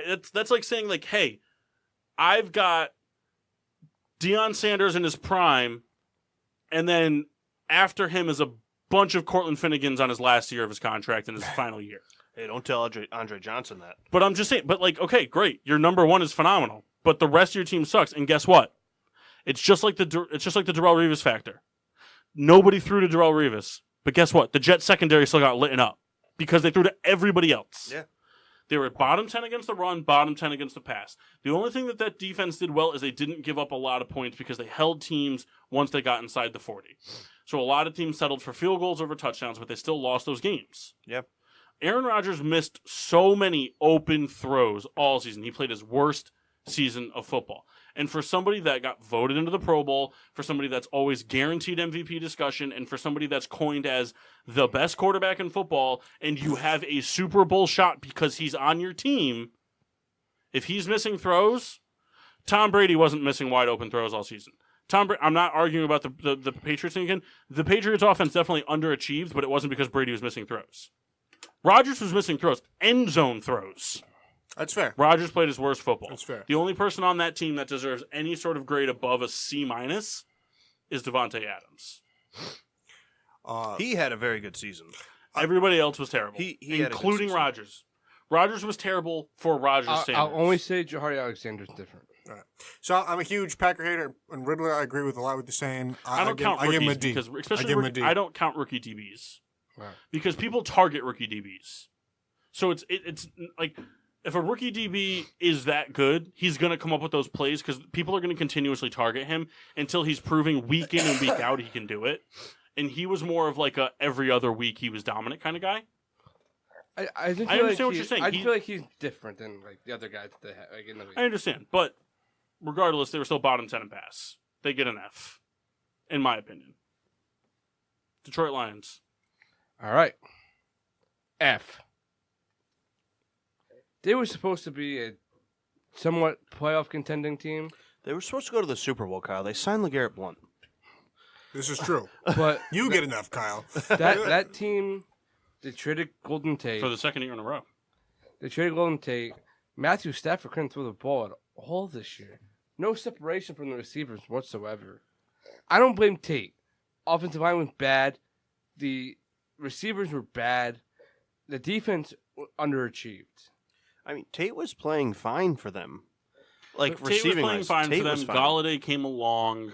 Johnson came along. They have a bright future with those rookies. But for the season grade, I'd give them a D-, just because the thing for me is They I had a lot of understand- games where they were like they were 20 they were points or potential playoff contending, but that was because the Lions have always found themselves in the mix, and the Bears played way better than everyone expected them to play. So because the Bears played the way they did, they were guaranteed almost at least four division losses, which pretty much knocks you out of any playoff contention. If you're 2-4 in the division, chances are you're not making the playoffs. Right. The reason I agree with the F is that the front office quit on this team by trading Golden Tate. I don't- disagree but- with that. I don't think it would made a difference. What I mean is I didn't like to see that this team was still in contention for playoffs, and the front office quit on the team and started playing for next season. I don't think they quit on the team at all. I think that they realized that this is they're in a rebuild right now. They're in the perfect time for a rebuild because even if Aaron Rodgers still has good football left in him, his clock is ticking because he's not young. And the Vikings, I think their clock is also ticking because they can't afford to keep paying all these players they have. The only team they have to worry about is the Bears because the Bears, at least for the next 2 years, don't have any cap issues. They'll have to worry about it when Mitch becomes a free agent, when his rookie contract's up. Because realistically, if they wanted to, they can part ways with Jordan Howard and draft another running back. And Well, they got to draft someone to replace Tariq Cohen. right, When Howard leaves, someone replaces Cohen. They just keep the right. wheel rolling. But so it's one of those things that the Bears are the only team in that division that doesn't really have a age/cap issue looming in the next 2 years, whereas the other two teams But do. my thing is that And the quarterback position is a position that we're seeing now can play into the 40s, and Stafford can do that. Stafford is a gunslinger. Stafford can do. He's not a mobile quarterback. He's not taking unnecessarily bad hits outside of the pocket. He might get lit up in the pocket, but getting hit in the pocket is a lot different than getting hit while you're scrambling. Yeah. And so he's not getting beat up. He's out there playing. He's a grinder. So he's not the guy they have to worry about. I think that they're more concerned with getting this team with youth around them so that when that time comes in 2 years, that rebuild, hopefully they can be done with that rebuild. They can have the defensive pieces aligned that they want and the offensive pieces that they align that they want to compete for wild card and division spots with the Bears. Because I'll say it right now. None of us are gonna remember this, but I'll say 2022. The Bears and the Lions make the playoffs, and the Vikings and the Packers aren't even 8-win teams. That's fair. I don't give them enough, but I agree with what Riddler said. They're a D team for me. Lions, that is. Well, the thing is for me, like deep down inside, like you have Grover Quinn, you have Ziggy Ansah, you have Darius Slay. 3 guys that can change the game for you. Yeah, but they battled injury all year. Right. Well, listen. Slay missed time. Ansah missed a lot of time. You're But right. but their defensive, all their best defensive players missed several games. And so you're right. There's a reason why that Matt Patricia is coaching there. There's a reason. Those guys have a lot to do with it. It just this year it didn't come together, and perhaps maybe next year it won't either. I don't know. We kind of have to wait and see. All right, we got to move on. Denver Broncos. Denver Broncos. That's me. We got to really speed this up. We still have 10 teams to go. Riddler appreciation next week because I still want to play my game because it's NFL week. Okay. Denver Broncos. C.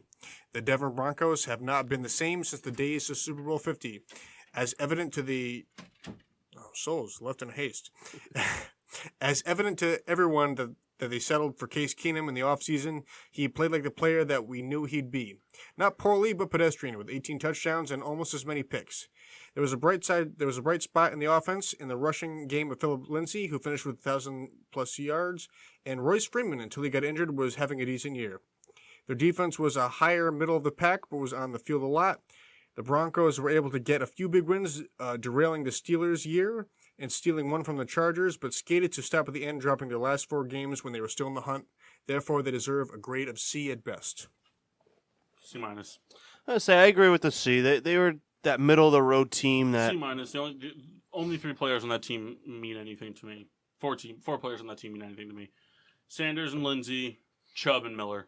Yeah. Outside of that, nobody else did anything all year.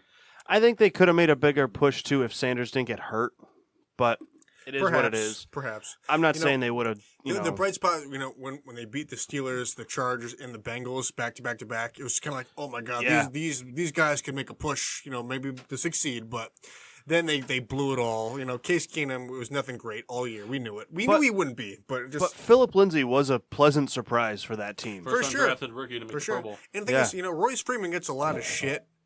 But the guy, he still rushed for 587 yards, and he was injured for 3 games.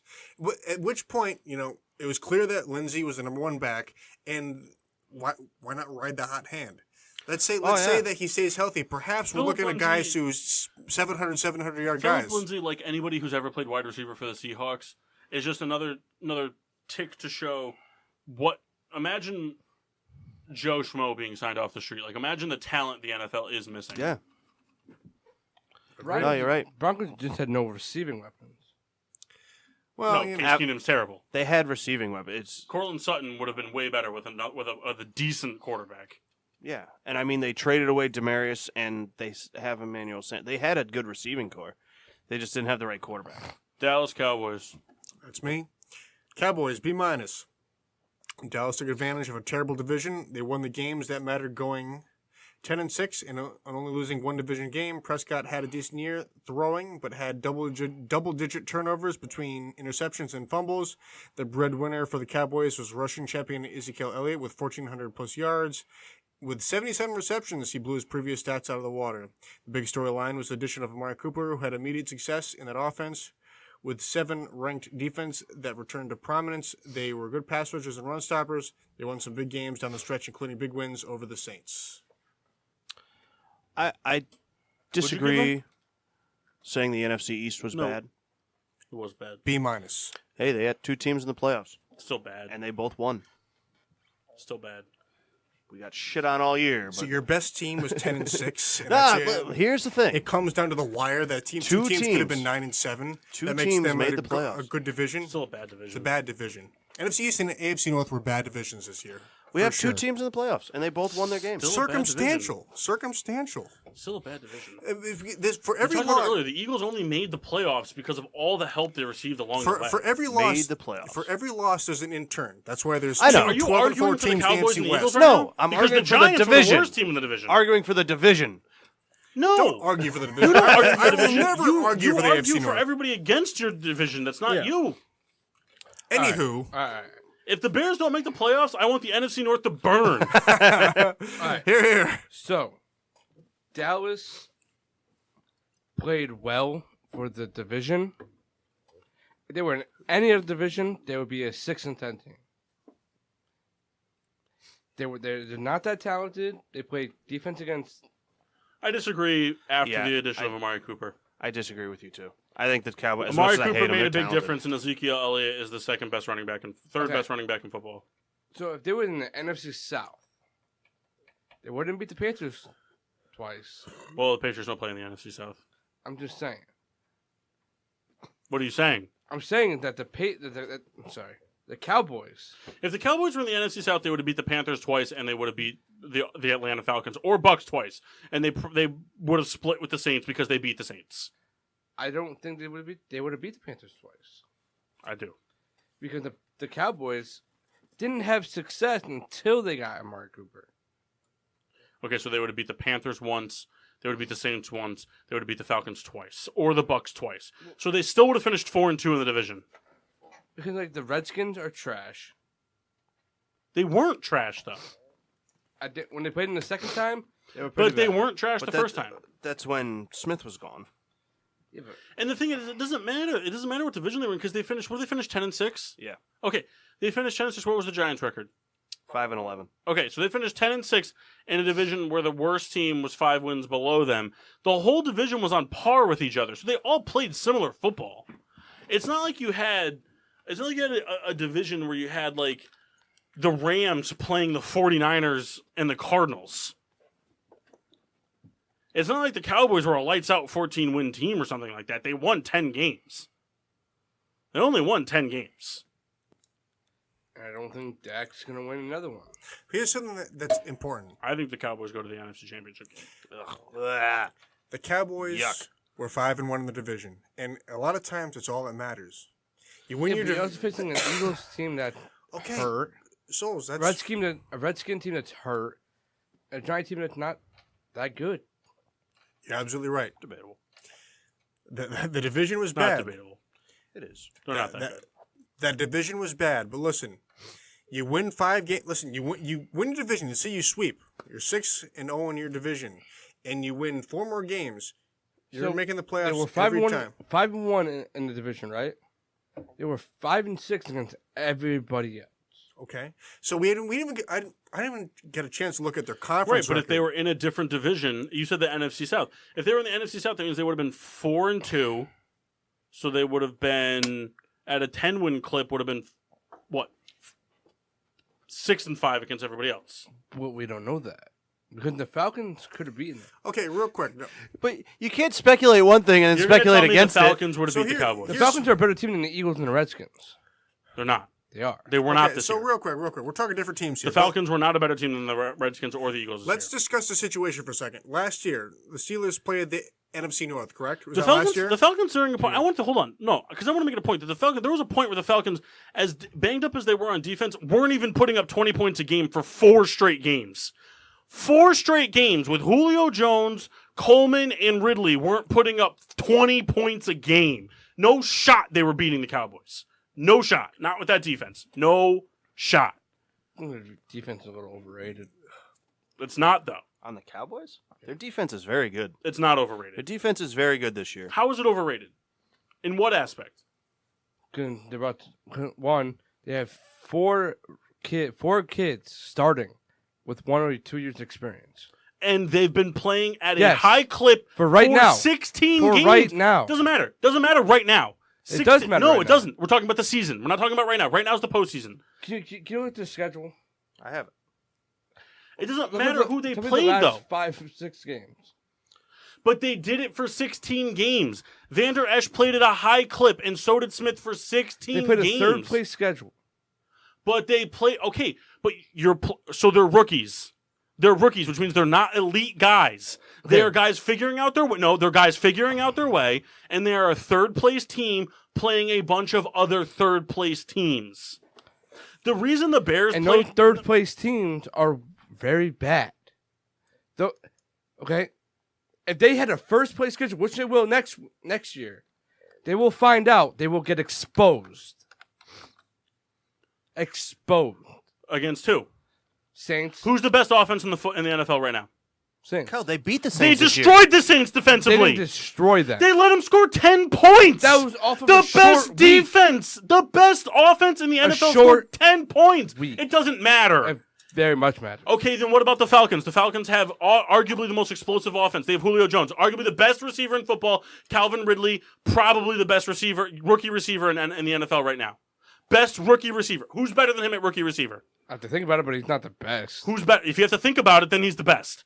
You Not can't true. think of one person who's better. Rookie Rookie receiver, he was the best rookie receiver. But this he year. wasn't The really only other person that can compete with him in terms But of yards or Julio touchdowns was the only one that was got Anthony Miller. open for the Falcons. It doesn't matter. They had Ridley. They had Julio Jones. Ridley proved himself as a threat.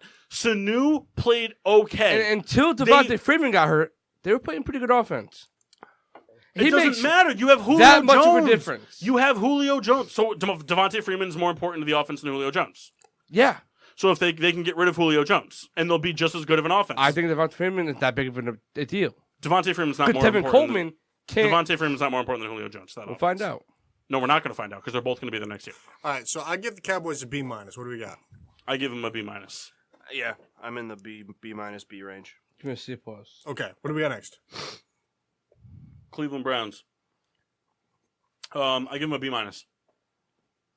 I mean, they didn't make the playoffs. I understand that, but I give them a B minus when you consider what they did last year compared to what they did this year. They did the last 2 years. Just last year alone, though. Yeah, I know. What they did last year compared to what they did this year. How they responded to the massive adversity of a head coaching change midseason, which is not an easy thing to do for a team, especially when your leader is a rookie quarterback. I think the addition of Jarvis Landry, it didn't pan out to what I think Browns fans wanted it to be, but I think it's bright for what Baker Mayfield might do in the future. And I think all their draft picks proved to be absolute fucking bomb home runs. Nick Chubb is a stud. Chubb, Ward, all of them. They're all Baker. studs. Yeah. They're all studs. This draft was phenomenal for them. Every one of them showed up to play this season. Their defense was no joke this season. They might not have been top 10. I don't know what they finished defensively in terms of categories, but they weren't a slouch. They played hard. Their offense didn't quit. They went out there and they played the best that they possibly could every single game. They put everything on the line. And when it comes down to it, just like Mach and I talked about last year, a lot of games they lost last year were one-score games. This year, a lot of games they lost were OT games. Yeah. They're sitting there. They're getting ready to jump off that perch to be a winning season team. Yeah. I give them a B minus, even if it's just from where they came from to where they are now. Yeah, for me, I give them a B. 7, 8, and 1. I think was the record. Incredible. But I think they're also faced with the hardest offseason decision they have to make. Yeah. Because I don't think Greg Williams is the answer at head coach, but I also don't think you can I don't think you can give it to somebody else and keep Greg Williams. Yeah, it creates a lot of issues. Because Greg Williams is for sure. I think he's a real deal. I think Kitchens is more important than Williams. Yeah, he's the real deal. It's one of those things. It's something you got to figure out. I think that the team will persevere next year for sure. And I think in the next we'll call it 2 to 3 years, we're going to see changes in the AFC North for sure. I hate to say it. But you got to be realistic, and unless Pittsburgh, pulls some magic out of the hat, which they're not unknown to do, but I'd like to. I think we're 2 years away from seeing every team in the AFC North being a 10-win team. Yeah, and I wanted to say something real quick just before I end my thought. Is that I was talking to someone from work, and I said whoever won the AFC North this year was going nowhere, and I was correct. If Pittsburgh won that division, I think we would have lost it to LA Chargers as well. I think you're wrong. So, no, I think we match up way better with the Chargers than the Ravens ever Listen, could. do I agree that it's a better matchup? Of course I do. However, See you later, Peter. However, the Steelers, I don't think we're in any condition to make a long run in the playoffs. I think you're wrong because I think the Steelers can throw on the Chargers. Kyle, do I disagree? Kyle, do I No. believe the Chargers? I mean, do I believe the Hear me out, Steelers hear me are a out, great hear me team across the board? Of course I do. I tell you what, I think if you won the division, If you beat the Bengals and the Browns had beat the Ravens, I don't think Antonio Brown would have played in the playoffs. Listen, And for that reason, I don't think you guys would have gone anywhere. Steelers would have won because you know why? Because everything the season is cumulative. The season is cumulative, and I tell you what. Regardless of what you want to say about the Bears and all that, everything catches up no matter what. The Steelers would have lost that first round just like the Ravens did. It wouldn't have been as embarrassing that the Ravens lost, but the Steelers would have lost. They would have found a way because there's a subtle thing every year that a team gives up. The Steelers couldn't close games. The Steelers would have blown the wild card game to the Chargers. They would have come into the last division. Rivers would have gone down the field, and the Steelers would have blown it like they did the entire season. I agree with Fact. that. I do agree with it. I don't think they would have beat the Chargers. I don't. All right, Cincinnati Bengals. I give them a C-. And the reason I give them a C- versus anything in the D range is because they were playing very well in the beginning of the season, and then injuries caught up with them, and they ended up losing A.J. Green, and then they lost Andy Dalton. Not saying that with those two they would have won the division, but they would have been there would have been more controversy in the AFC North if those two were healthy. They definitely started declining with the two of them on the field, but I think the injuries played a key part. I do think they would have rebounded from that and started playing better towards the end of the season. And they were playing well, and Joe Mixon was an absolute stud. Joe Mixon was the leading rusher in the AFC. Joe Mixon played very well, and their defense played average. I will give them an average grade, so I give them a C-. I give them an A+ for finally firing Marvin Jones. Or Marvin Lewis, sorry. Marvin Lewis. No, because Hugh Jackson's going to be the head coach. It's going to be so funny.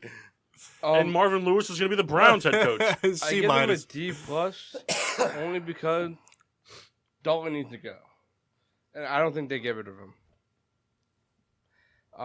They realize they played okay. Grading on this season. I'm getting to it. Driscoll played okay, but without A.J. Green, without any main weapon, that team is terrible.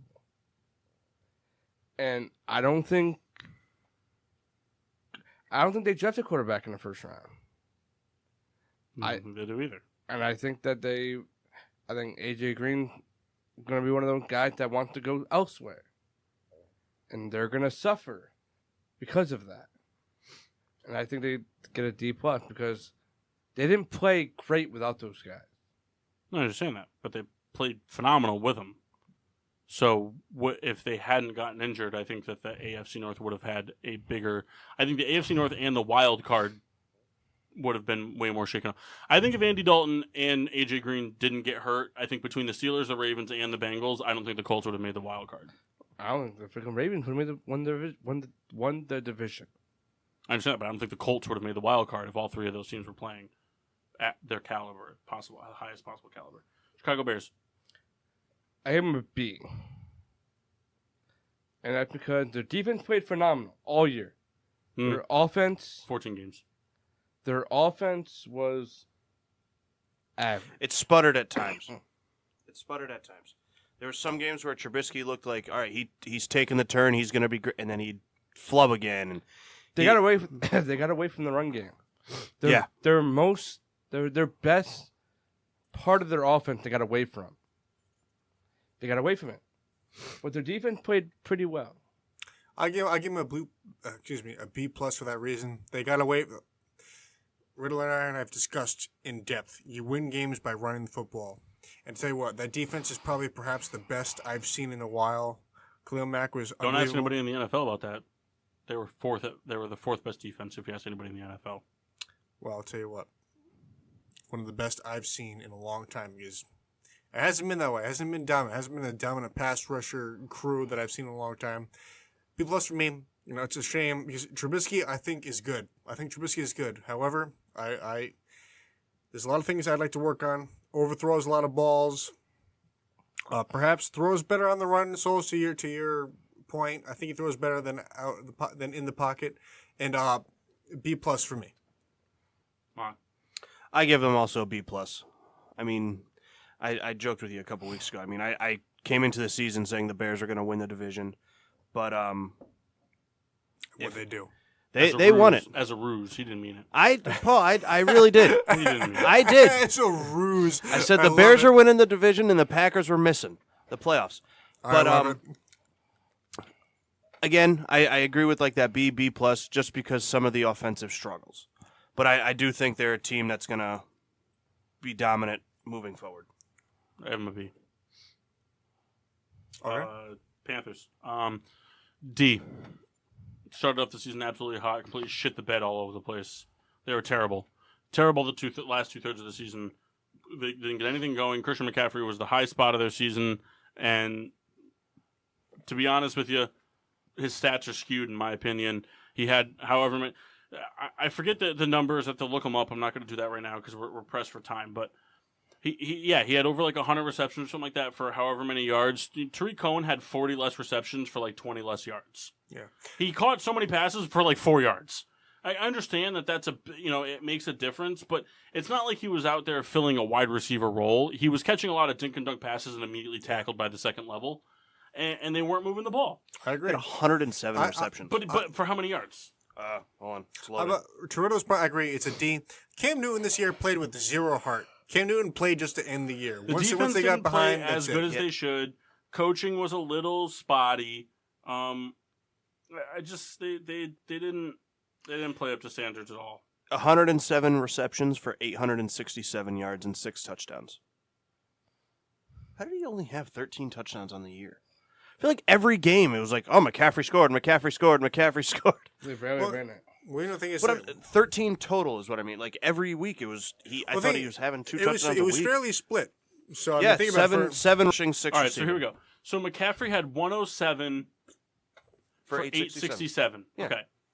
Cohen had 71, so over 30 less receptions for 785 yards. So he had less than 100 less. He had like less than 100 yards fewer than McCaffrey on over 30 less receptions. Yeah. So McCaffrey's catches were all. I mean, you do the math right now. What was I mean, he averaging per reception? Do you have that in front of you? 107 divided by what was it? 865. Well, I have McCaffrey's. He was McCaffrey. averaging 8.1 per reception. What? There's no way. That's what it says. Yards per reception, 8.1. Hey, Souls, I didn't get any of the private stock for this year. Why don't you send it down? There you go. Oh, just taking a sample run, I guess. But, I mean, McCaffrey 8.1. Yeah. had a good season. The Panthers as a whole, I think, kind of underwhelmed. I thought they were going to kind of return to form this year, but, it is what it is. Maybe next year. The defense sucked. Yeah, Cohen averaged 10.8. Wow. So he would have blown it out of the water. The Panthers defense was terrible. The defense didn't play well. Their offense didn't play well outside of McCaffrey. They don't have any receivers. Cam wasn't what he was. It's just how it goes. It's what it is. Yeah. Bills. The Buffalo Bills. I gave them a B plus for this season. This was another team that everybody thought was going to be terrible. And What'd you give him? I gave them a B plus. Their record may not show it, but they had a very productive season. Josh Allen is looking to be that quarterback that Buffalo's been searching for. They kind of had that revolving door around there, and he looks like a guy that they can build around. The Bills' defense, to me, was underrated. They gave up a lot of points, especially early, but they were on the field a lot, and the offense wasn't great. This was a team, to me, was going to win maybe 1 to 3 games, and they finished with 6 wins. There's still a lot of work to do with them, but to me, this season was a big step in the right direction. I give him a C. Really? I agree with the mock said. I got him a B plus. Take Josh Allen's rushing yards away. But you can't do that. Team is totally different. But you can't do that. But you can. Well, You take Josh Allen's rushing ability away. The Buffalo Bills probably don't win a game. Yeah, but if you take away Lamar Jackson's ability, the Ravens don't make the playoffs. You can't take away a part of their Well, offense. no, I'm not taking away a part of their offense. I'm taking away their offense. But that's what I mean. I'm taking do that. away their offense. The Ravens have offense besides because Lamar Jackson was still completing passes. Not He really. was still completing passes. He was throwing touchdowns. He threw 9 touchdowns listen, in his 4 games started. The Riddler, I agree with what you're saying. I'm just saying that The defense played really well. LaShawn right, McCoy was right. injured. They have no receivers. They don't have a tight end. Their offensive line is garbage. Yeah, I'm just saying there's They- similar things were said about Russell Josh Wilson Allen's early on. running was because he had to, not because he can. And I think similar things were said about Russell Wilson early on. I'm not saying that, Josh Allen is Russell Wilson by any means of the imagination. I'm just saying that there's very similarities about what's being said here. This defense played well. And the difference between the Lamar Jackson and Josh Allen argument was that the Baltimore Ravens had a decent amount of wins before Lamar Jackson stepped in. Buffalo only had Josh Allen. Lamar Jackson I played agree. in 8 I agree. games and threw 6 touchdowns to 3 picks. Well, Still threw 8 touchdowns. He still threw more than one a game. 6 touchdowns. Oh, 6 touchdowns in 8 Yes. games? Okay, still. But he still threw the ball. Still, I mean, it's one of those Not things. really. Well, He still threw he threw the ball just as much as Tebow did. Yes. As a thrower, it's the same. He Tebowed. But- He Tebowed his way into the playoffs. So In what did I say? 8 games, he had 99 completions. I mean, for the Bills' defense being what they were, Well, how many that's why attempts did he have? that's why 170. Mark In you. how many games? 8. Trying to do math, mad. Mark, you give him a B plus. Yes. For the defense standpoint, I give the Bills that grade as well. Paul, I'm Riddler. I agree a lot with you saying with the offense, but I think the defense, surprised a lot of people. Not surprised a lot of people, but showed up a lot of people. Souls. B minus. Okay, Baltimore Ravens. Not me. You. I mean, I'm going to change it to what I had before, but I'm going to give him a B plus then. Well, what was your original, versus our previous statements? What C would you have there? plus. C plus. Okay. So, But I'm going to give him a B plus. okay. Well, can I tell you something? Because their defense was better than Baltimore's, and they made the playoffs. For so sure. they have to be a B plus. For sure. Well, No, they have to be an A minus. Well, No, because okay. if we're going off the standard, of what we're doing, they have to be an A minus. Well, Riddler. They have to. Okay. They have to be an A minus. I 'cause agree. They made the playoffs. I don't know if Lamar I can, Jackson's a better runner than Josh Allen, Okay.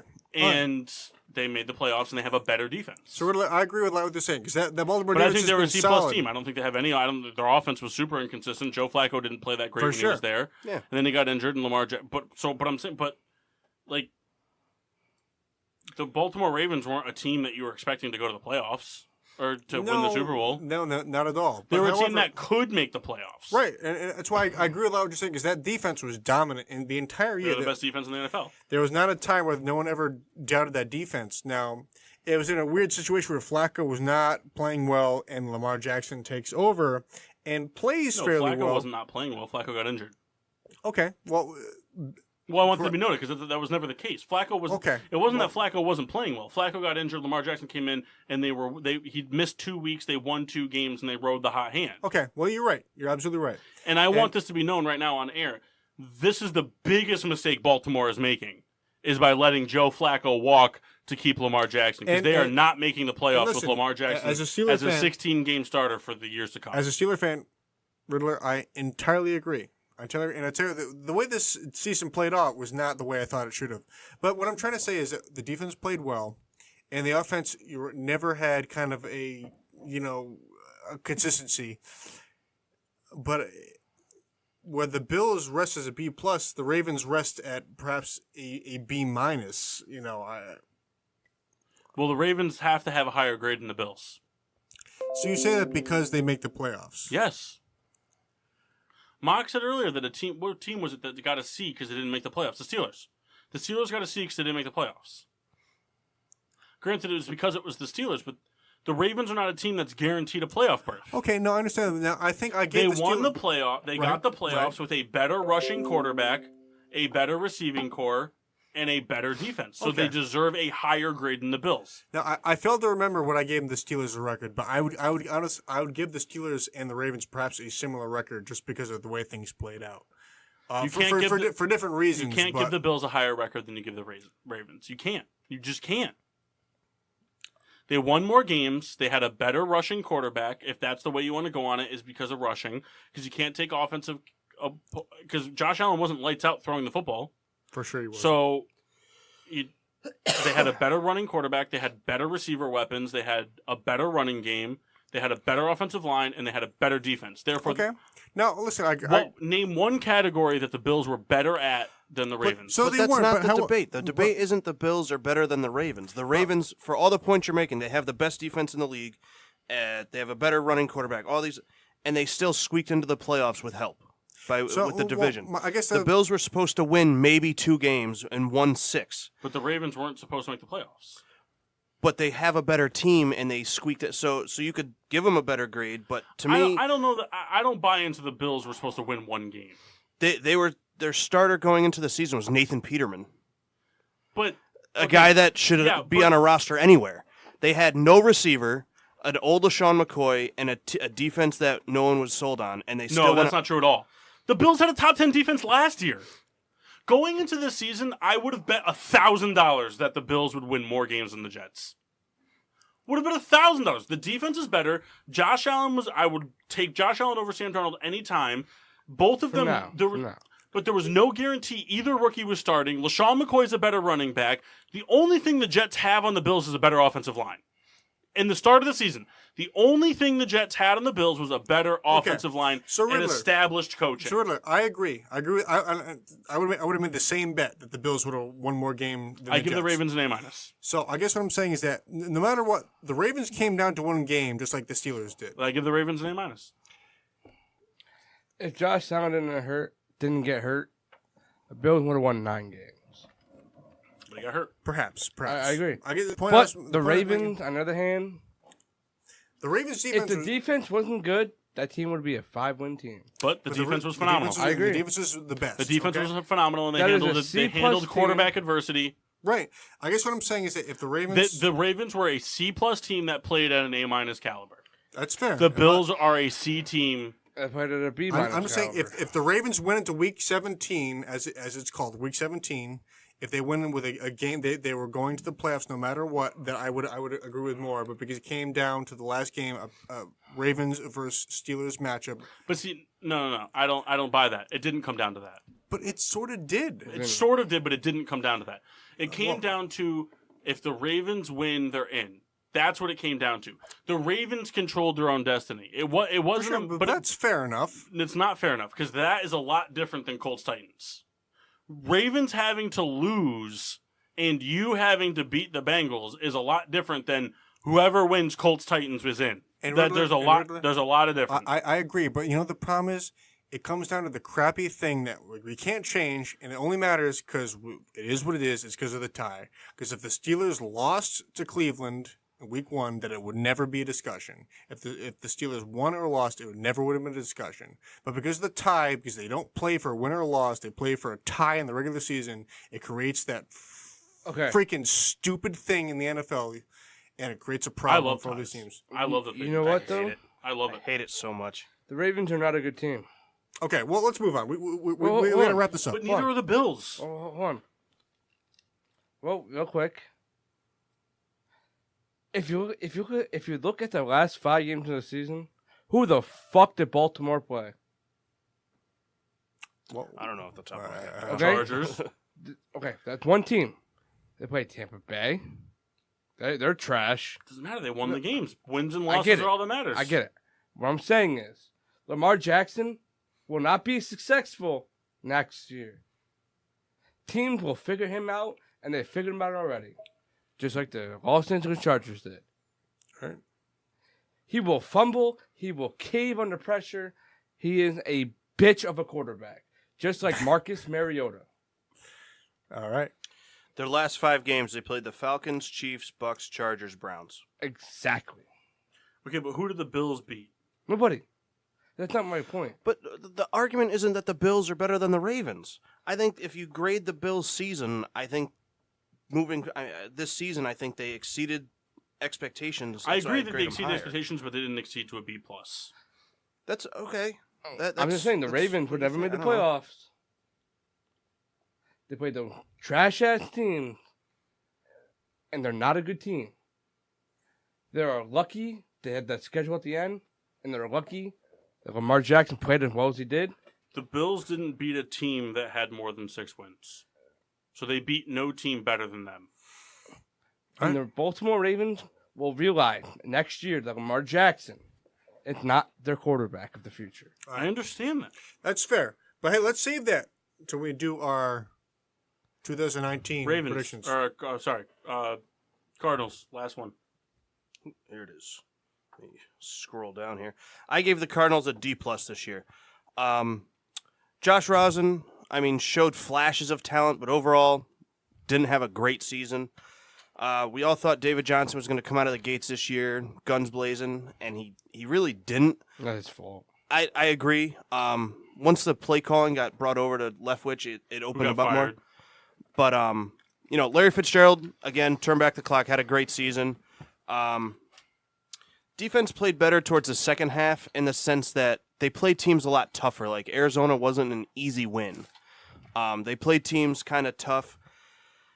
They also fired. You just kind of mentioned they fired Steve Wilkes and their offensive and defensive coordinators. And I think like other position coaches, they kind of and it was a weird move to me, but I give the Cardinals an F. Yeah. I give them an F. I think that they're biting their nails in Arizona, that Josh Rosen's not the answer. That if anybody in this, I think that this is going to be the best quarterback draft class we've had in a very long time. I think it's going to be the best one we've had since Dan Marino's. But Josh Rosen's going to be one of those guys that's not included in the discussion. Yeah, I agree. And David Johnson's going to suffer from that. The receiving core is not good outside of Larry Fitzgerald. And that's saying something that when your best receiver isn't a fossil. That's where Christian Kirk is, right? He's a Cardinal. I think he's serviceable. I'm not saying he's great, but your I think best receiver is somebody who's 35, and is he that young? I don't necessarily blame Rosen for all the troubles. They had a worse offensive line than the Giants. But Rosen made terrible throws. Yeah, I'm not saying that. I'm saying that overall, I don't blame 100% on him. No, but he didn't. If he hiked the ball, there were 18 guys in front of the fucking. But he didn't play well at all. No, I think he didn't play well. Is the thing. I understand. Like the offensive line didn't give him any favors, but he didn't play well. He played bad for a rookie. I think Josh Rosen is coming. Josh Rosen's a future backup quarterback. I think he's a guy that he's only a pocket passer, and those guys aren't good in the NFL anymore. I think he's the best one out of this draft. No shot. When it's all said and done, no shot. No. No way out of this draft class he's going to end up being the best. There's no way. He's going to be the worst. Because Lamar Jackson's kind of going to suck. Sam Darnold has potential. And Josh Allen, whatever. Lamar Jackson's not going to suck. That's the thing. Lamar Jackson's not going to have the success he did, but Lamar Jackson's going to have something that one other great rushing quarterback had, and that's Mike Vick. And that's, sure, figure me out, but you still have to catch me. I think he's going to be more He is very fast. I understand. He's not going to have – next year is not going to be 16 games of what these 8 games were, but Lamar Jackson's still going to average 35 yards rushing a game easily. When it's all said and done, we'll see Josh Allen at the top. Out of these 5. Not Josh Allen. We're talking about Rosen. That's what I meant. You think Rosen's going to be better than Darnold and Allen and Mayfield? I do. Okay. I think Mayfield had the. I'll bet you $100 on it. Okay, I will bet you $100 on it that 5 years from now. I think Mayfield had the immediate success, not the long term. I will bet you that 5 years from now. 5 years from now. 5 years, not 5 years from this season. 5 years from next season. So next year is season 1. That Josh Rosen isn't top 3. Josh Rosen, not the Jared Goff. Here's my comparison. You've been drinking way too much. You're talking about Mayfield. Immediate success. Okay, Mayfield. but hold on. I compare Baker Mayfield to Russell Wilson. Okay, they're very similar, right? Too small. But Kyle, Drew Brees is too small. Okay, he's won Super Bowl. I got that. What the fuck has he done since then? Set every passing record. Yeah. In history. Okay. Has he won a championship? That's the most important thing. Yes, he has. He's won a championship. Besides that 1 year, what the fuck has he done to make that team even close to a playoff team? Okay, so let's backtrack this then. So because he only has won one Super Bowl and set every NFL record, he's That terrible? team had not gone where it's supposed to be. But that's not on That's him. not Drew Brees' fault. They take every Drew weapon Brees away from sets him. records every single year. He breaks his own records every year. I'm They just saying, don't my give him opinion- offensive talent. My opinion, Rosen will be at the top of this But class. hold on, let me get back to my point. So even if we kick it out 5 years, Russell Wilson went to 2 Super Bowls in his first 5 years. Yeah. Okay. He's done shit since then. But that's not true. What shit? He's in the You mean make playoffs the every playoffs? year. He has not missed the playoffs yet. Okay. Okay, That's success. that's insanity. What's your argument And that's against a guy Russell? that's What's your too argument? small. My argument, Rosen had the ability to fucking.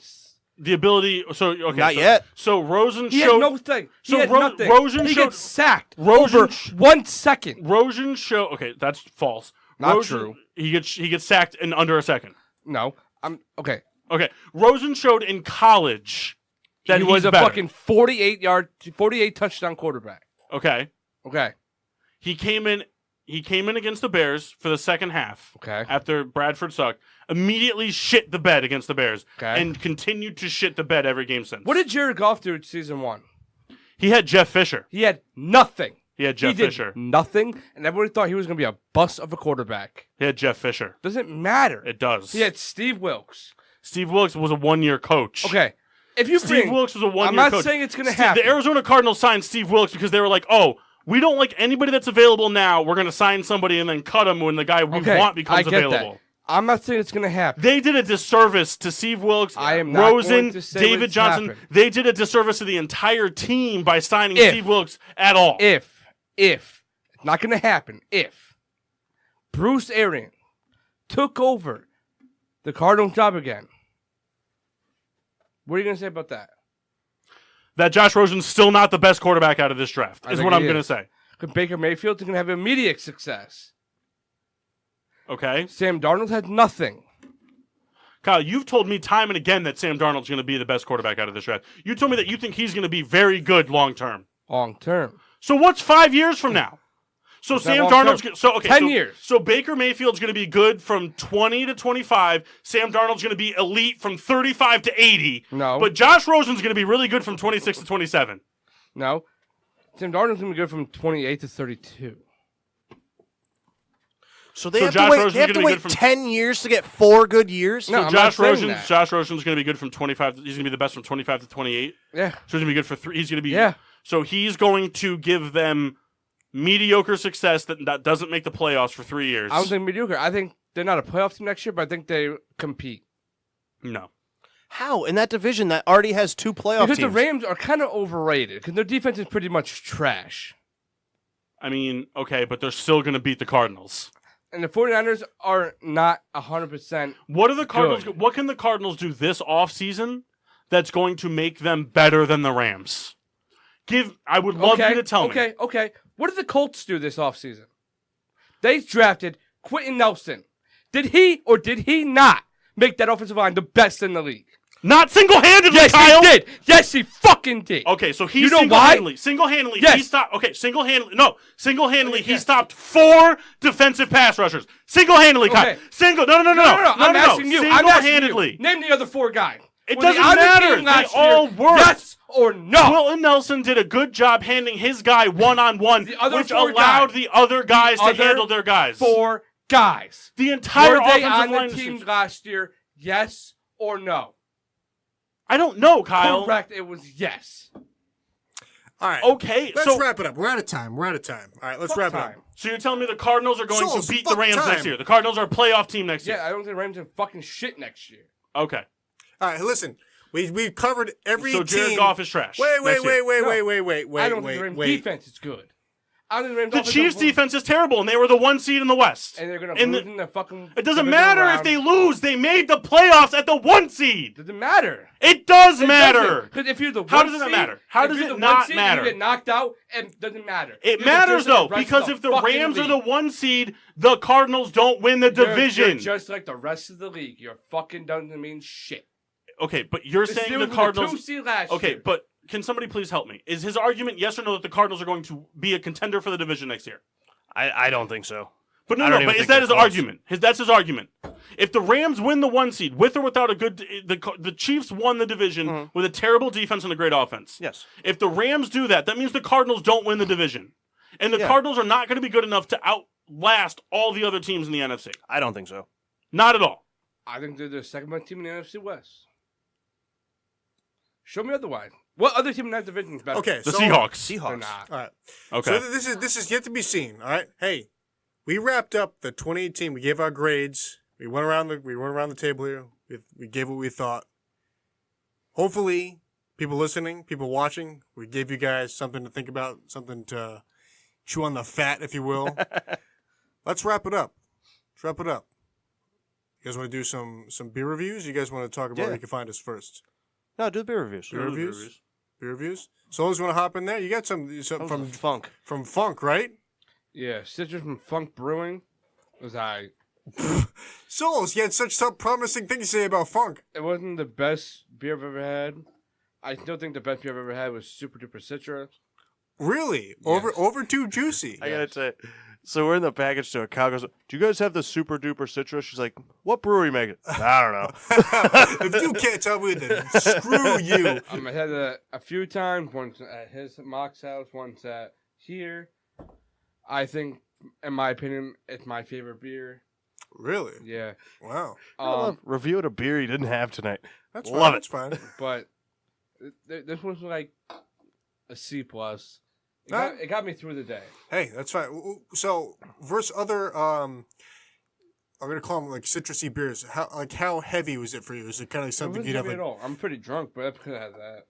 Well, yeah, the private stock will do it to you. But how many of those could you have in a day? You think? I had 3 tonight. How many more do you think? Like, let's say if the night didn't stop now, which it doesn't, but At least 3 more. wow, you can finish a 6-pack even though they're 16 ounces. So it's a packaging impossibility. However, all right, good to hear. I had the Jungle Crush from City Steam here in Hartford. I thought it was very good. I mean, a little underwhelming, but a very serviceable IPA. So you never had that before. No, Has the Riddler had it?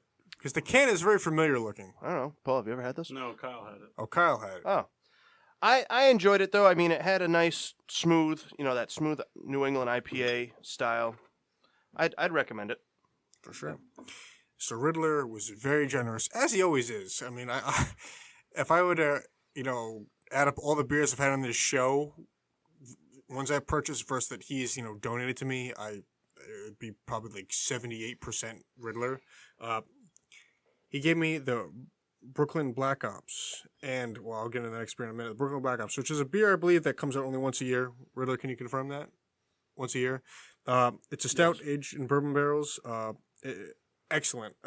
So he's let me, taste it a couple throughout the years. I've never had my own to have. I had the entire bottle here. It is a 1 pint, 9.4 fluid ounces. This was excellent. I don't know if this is the type of beer that increases in ABV by time. Riddler will fill you in on all this stuff that I can't. Because I'm not very.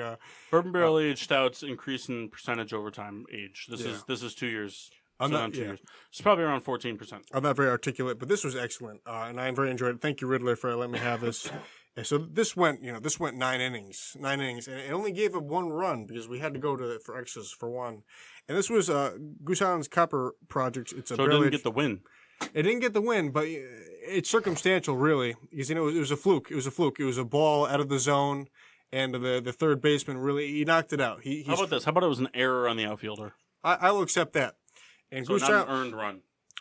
bingo. Inside the park home run, not an earned run. I agree with that. And Goose Island came out with this Copper Project, which I think was new to this year.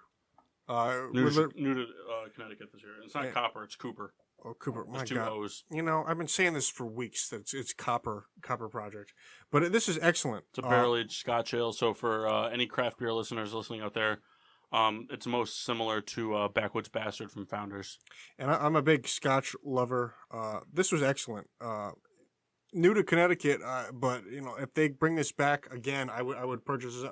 I had no idea. I mean, I should have been in tune with Riddler here, who has the edge of this stuff. But this closed the game for me. I enjoyed it a lot. aged 4 months. I'd be curious to see if I buy it and let it last longer. I enjoyed it a lot. Well, it's one of those beers that because it's technically an ale, you can only really age it for about a year. It does start to deteriorate after a year because it's not a stout, it doesn't have that quality. But these were purchased, I want to say about 5 months ago. They were bottled in April of this year, so they've got some life on them. This is probably right about when I would drink it. This is kind of the peak flavor-wise. It doesn't really gain percentage at all. Just, I mean, if anything, some of the Scotch notes come out, but it was aged in bourbon barrels, which kind of gives it a unique flavor. But I thought it was very good. I mean, I'd give it a 4.8 out of 5. It's probably my favorite Scotch ale I've ever had, and I really like Backwoods Bastard from Founders. But I really like it. It's one of those things that I'd definitely keep your eye out for. I'm sure there's a lot of places in the area that still have a 4-pack or so left on their shelves. People don't really know what it is. Goose Island's very hit or miss in the state. Some stores sell tons of it. Some stores don't sell any at all. Very good. Be sure to find us on Facebook and Instagram at Getting Sports with Drunk. Twitter is GSWD_4. Make sure to use the hashtag GSWD for all your daily uses, whether it's getting angry at a co-host or drinking a delicious beer. Subscribe on Podbean, iTunes, Google Play, and iHeartRadio. Pretty much anywhere you can find podcasts. We're here on the PPRN Radio Network every Monday night from 7:30-ish to 10:30-ish. Be sure to check out the new PPRN YouTube channel. I believe that's up and running. They'll be doing a lot more live shows, full live streams.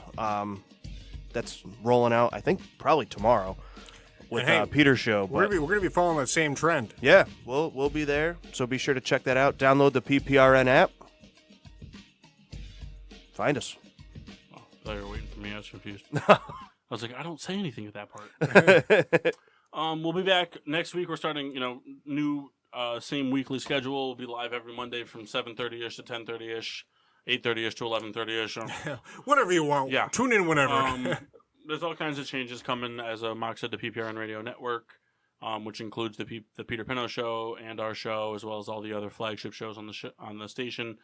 So keep tuned in for all those types of things. Keep a lookout for the Twitter poll on the Getting Sports with Drunk Twitter. Machcine will be updating that every week. We have another Twitter poll that we didn't get to, but we're gonna do that next week.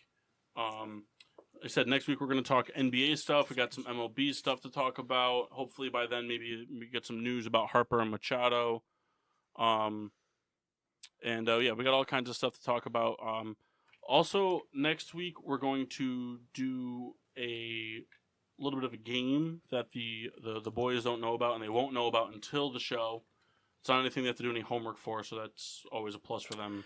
I forgot to mention, too, we're doing our first T-shirt giveaway. Find us on Twitter. I keep posting the tweet out. I know Kendall's been retweeting it.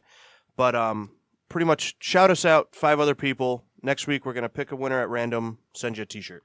Is there any way we can get that on Instagram? Yeah, I'll post it all over. Yeah, we'll post it on Instagram, Facebook too. I mean, like people like myself, I'm not a Twitter person, so I don't have a Twitter. Right. But we'll post it on Instagram, post it on Facebook. Everyone on the show will share it. Right. That way we can get some, get it out to as many people as possible, and just give us a shout out. That's all you gotta do. Give us a shout out. We'll pick a random person, and whoever gets it gets the shirt. And to double back, I mentioned it on Facebook Live. I said it was gonna be Riddler Appreciation because we were so in depth today. Next week, and it'll be NBA. We got to do our homework because this is why this show was so excellent. We're going to do Riddler Appreciation, and it will be just as excellent as it always is. We're doing a super extended Riddler Appreciation because I had to wait a long time. Hey, we should. Almost a month. The third hour is Riddler Appreciation. As it should be. I've got 30 questions lined up, all multiple parts. Yes, I love it. So do all your homework on Riddler. You can find me on Wikipedia at the real Michael Jordan. Michael B. Jordan, as it is. Go fuck yourself. I hate Black Panther. But yeah. So until next week, I'm your hostess, Cupcake the Riddler. I'm Mock. Sheen Washable. Nope. I'm Toothpick Souls. And I'm the Red Baron. Meow.